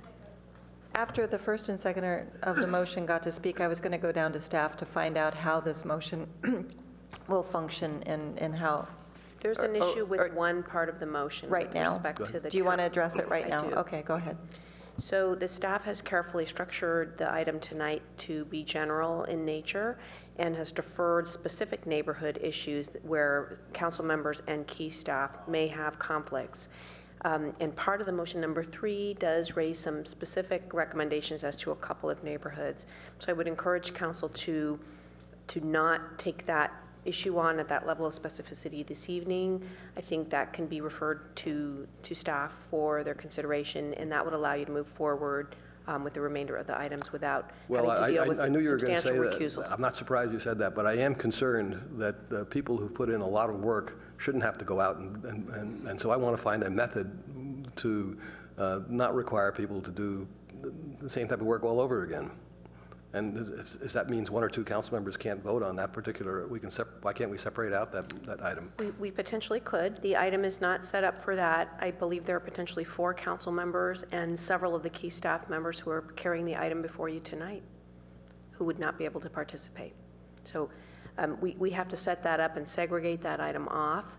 I think the sentiments that you're expressing are not new to the staff, and if you defer the item to staff, I think that you may accomplish, in a general way, what you're seeking, or we could bring this item specifically back in a more narrow way for a much smaller number of council members and staff to deal with. How about if we allowed the planning director to make the initial decision on 2 neighborhoods that they could bring forward that wouldn't have to do this? I think staff in general is a better description. Staff, then, that's fine. All right, how about, I'll agree. Staff may exclude a neighborhood from the requirements of that section if she finds that or the manager finds that there's been sufficient work already done prior to the enactment of the ordinance. Mayor Shepherd, could I make a suggestion that broadens it just a little bit? I mean, I guess I was thinking that in the stakeholder group that we're going to convene for the first priority district, which shall go unnamed, that there would be an opportunity to work through issues just like this. The group could come together and say, oh my God, we already have, information equivalent to the prioritization and petitions, so we can move on to that next step. So maybe there's a way to say that. Well, how did the city attorney feel about the language I suggested? The language just suggested? What if the language were to say something like that direct the staff to be flexible in the determination of meeting the threshold test when working through the implementation phase with any initial district? I'm okay with that. I'm fine with that as well. Okay, the fifth one, which I had down and didn't put in, is that staff not feel constrained by the idea of the program being cost neutral.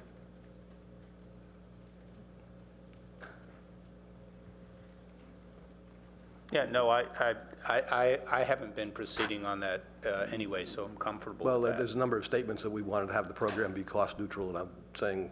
Right, it's fine. I didn't agree with those, but anyway, I know my name's on the report, but anyway, that's a different issue. Okay, can I correct this one item? So item number 3 up here is now out, and Yes. the first after item number 4. So yeah, let's do that to 3, and then this to 4, and that to 5, and I think we're done. And then 5. Okay. All right. Okay, the only thing I want to talk to is the schedule. I feel that the schedule is really important that we make clear to our citizenry that this is going to move forward in as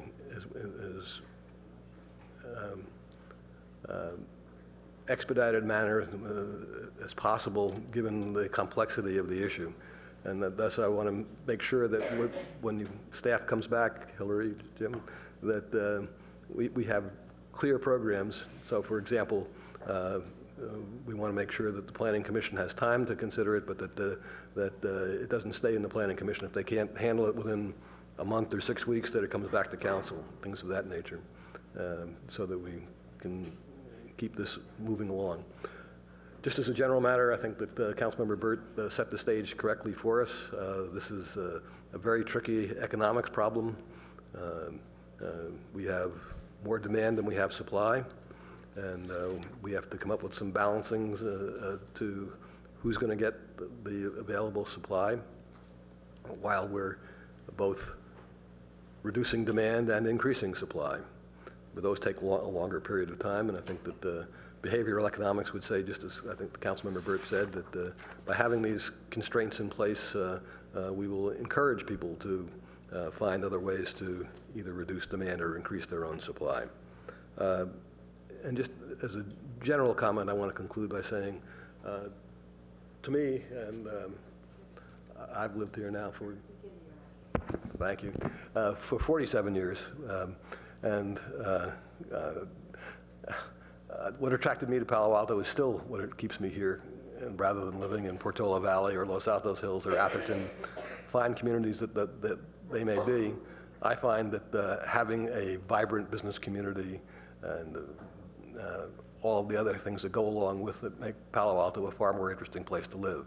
So while I certainly want to take care of our residents, I also want to take care of our businesses. I don't want to see anybody leave town because his or her employees have all types of parking problems. I want to keep our residents happy as well. And I don't know if we can do all those things, but I think as several people have remarked, this is what we're going to be trying to do. Councilmember Scharf. Thank you. And I want to thank Councilmember Klein for crystallizing some of my concerns here, which were primarily that we didn't have a timetable. This has been going on for a long time. I mean, several years we've had these discussions. We had the initial issues in Professorville. I know the Professorville residents, Downtown North and University South residents have been working very hard in this direction. And I do want to make sure that there's light at the end of the tunnel and that this is moving forward and that there's a time frame and we do come back. And I was a little concerned when I saw it going to the Planning and Transportation Commission, and it could go back to, they could decide there hasn't been enough outreach.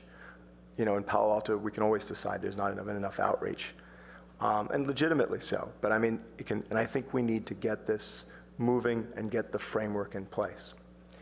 The other concern I have, which I actually probably will ask Councilmember Klein if he would accept a number 6 at some point, is I think it's more than just community outreach amongst the stakeholder group.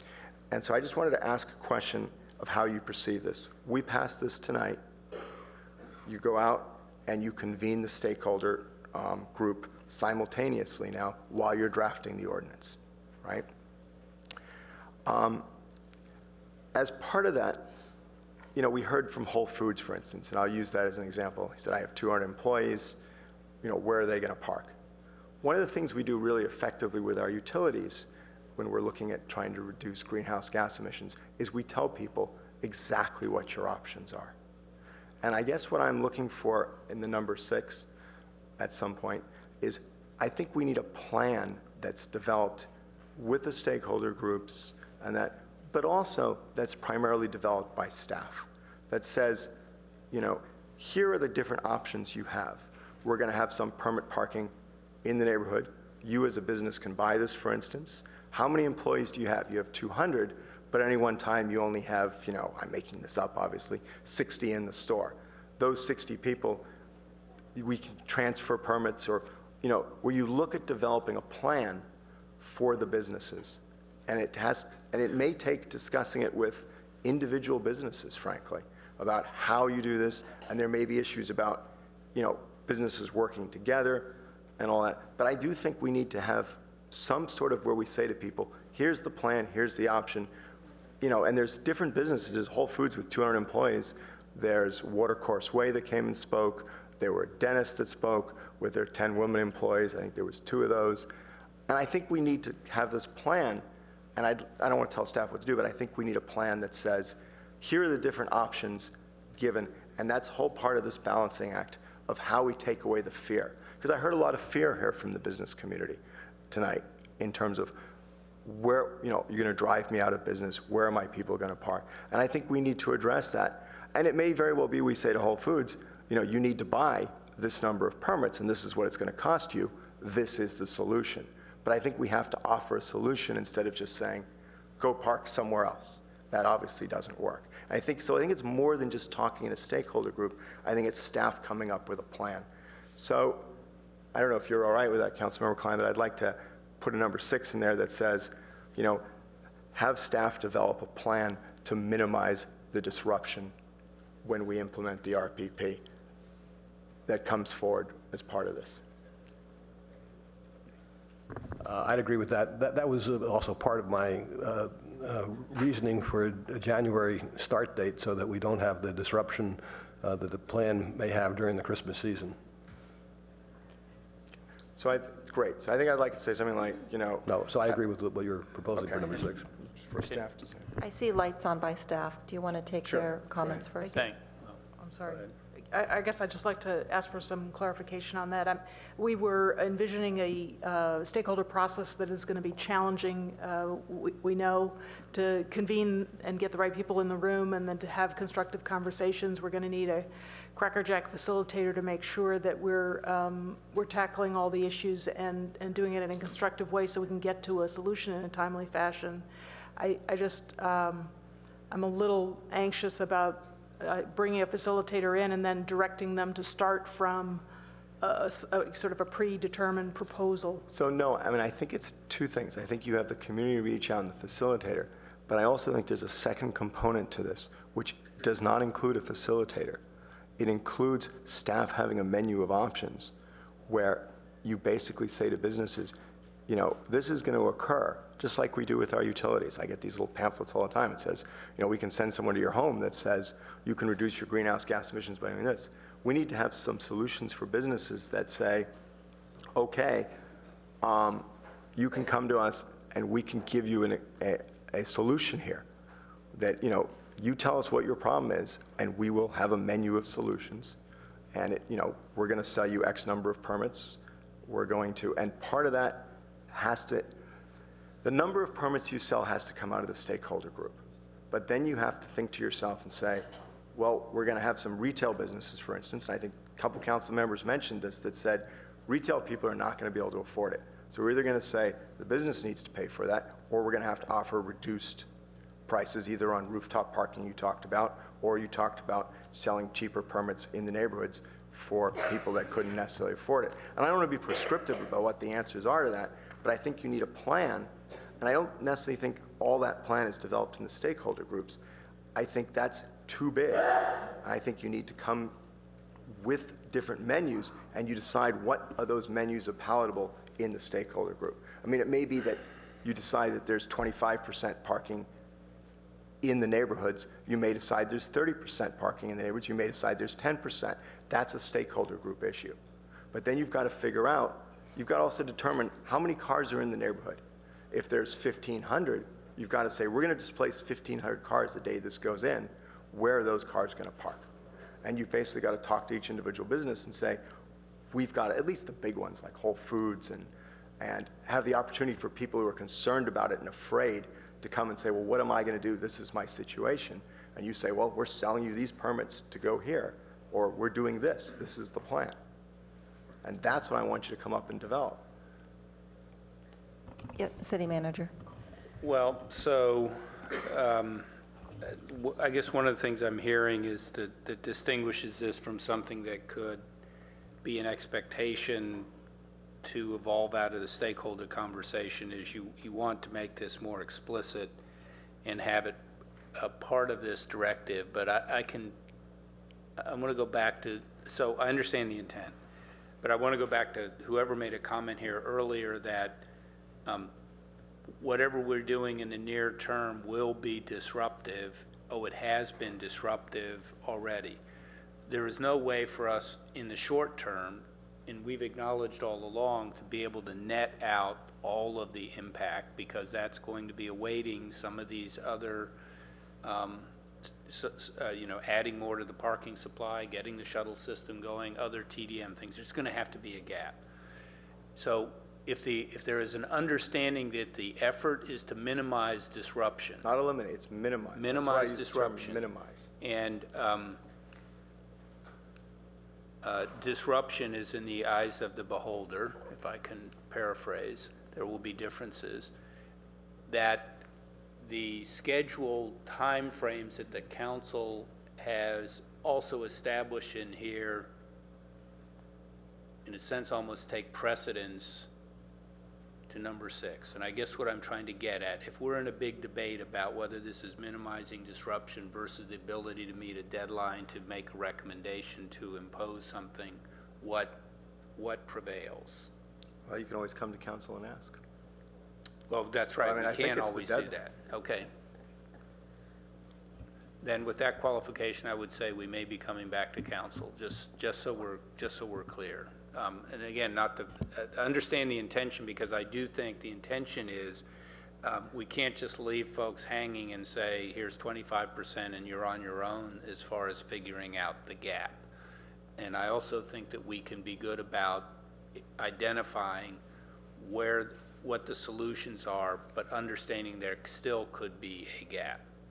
I mean, the gap could be you actually do have to park further away and walk, for example, and then you solve it that way in the short term.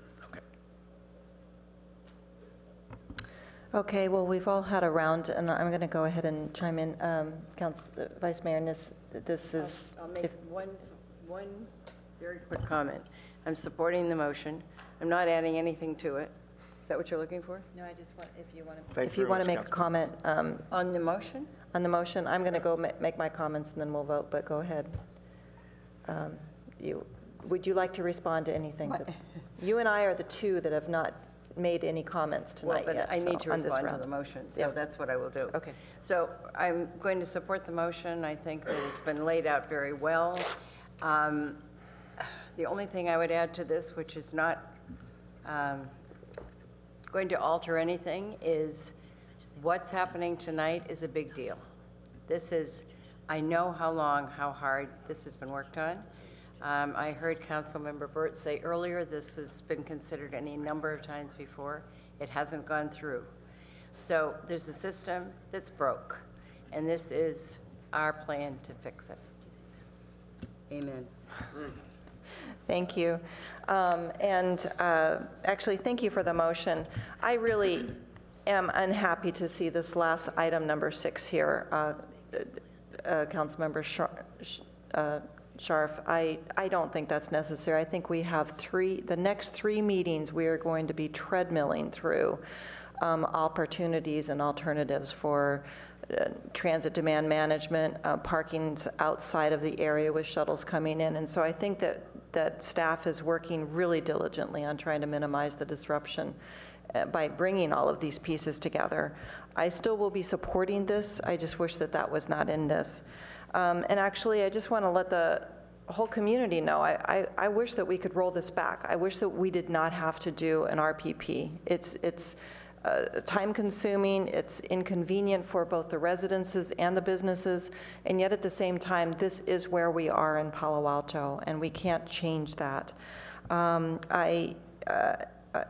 I was hoping that we could get some of the diversion methods in so that we could reduce solo trips, so that we could just sort of organically get back to where we were, where things would have periods of stress with parking, and then they'd go away by early afternoon or something like that. But I don't think we're there anymore. I think we actually are in an experience where things are underparked downtown, undoubtedly, and that the parking has to flow out into the neighborhoods in order to get people to work, and that is where we are.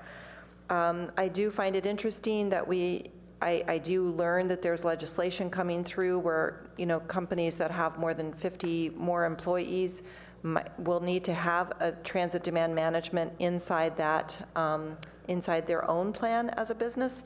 And so if we can get ahead of that game, we will be solving some problems with some of our larger employers downtown, apparently maybe even Whole Foods, who will have to independently come up with their own plan about how they're getting people into town. But that is not yet legislated yet. It's not a regulation, but I do hear that it's coming, that there have been attempts and there are going to continue to be attempts to have that.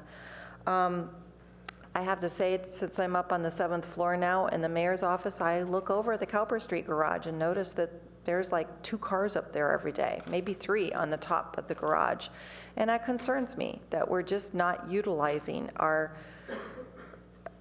spaces that we do have well. And I know that there's reasons for that.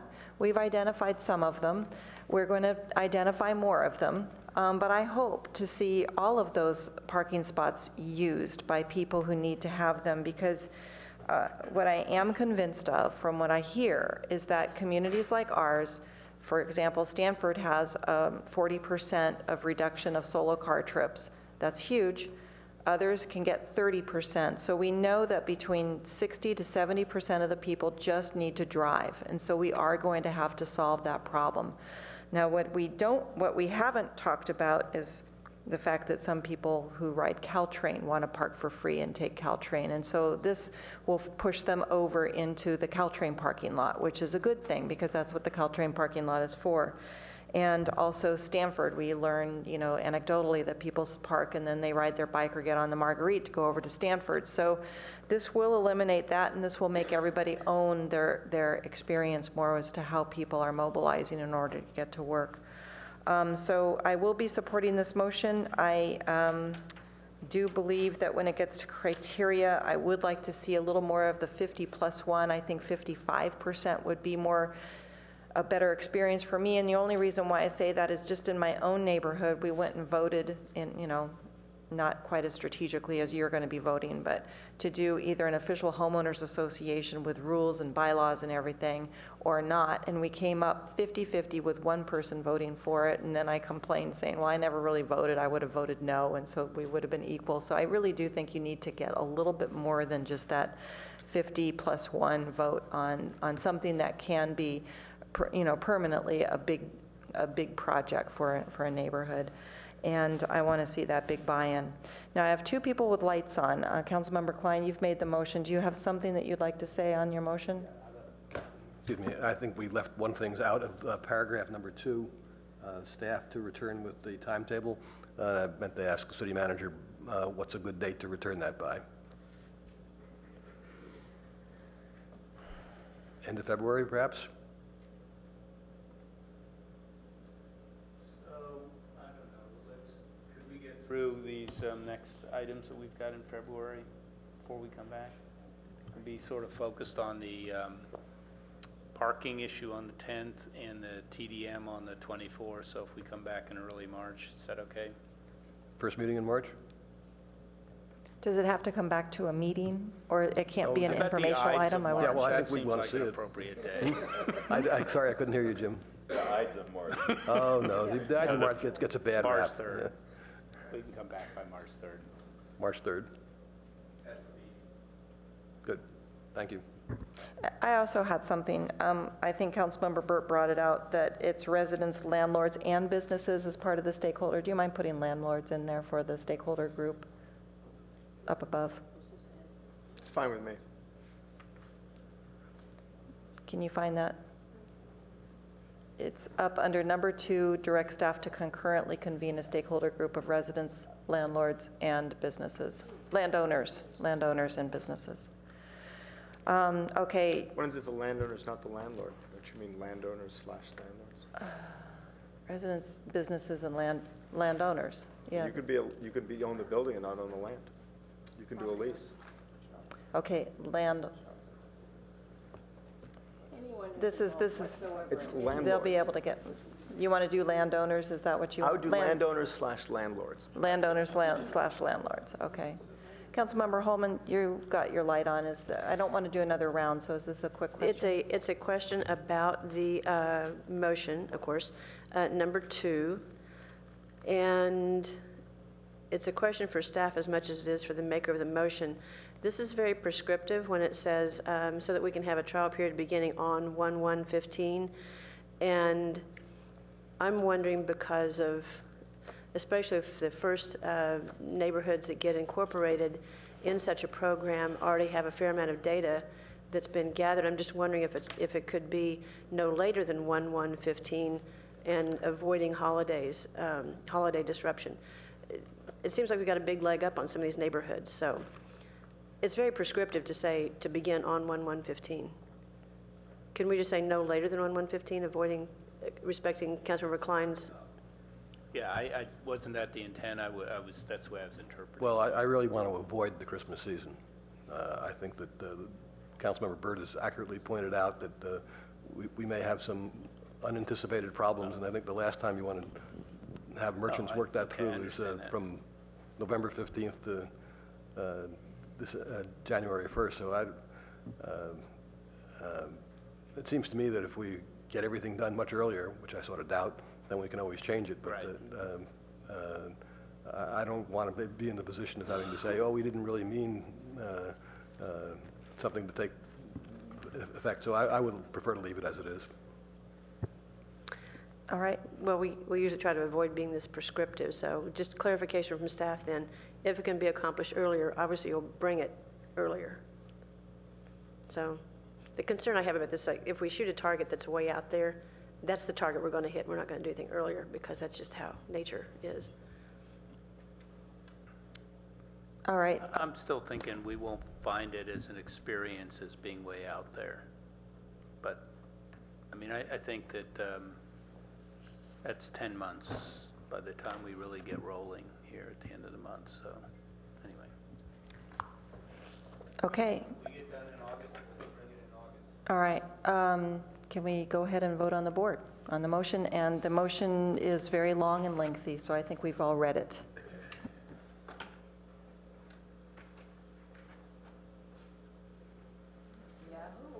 And the motion carries unanimously. Councilmember Price, you have a question? Just a quick comment. It hasn't been mentioned, but it does impact residential parking, is the impact of construction workers parking in residential neighborhoods. And so I don't know, that just a point of information to throw that into the discussion. I don't know how that would be treated. And I am curious about how this will have a ripple impact on the rest of your projects this year. So I guess that's certainly something you'll be addressing. Thank you. We got it with 6 caveats. What? 6 caveats, that's not too bad.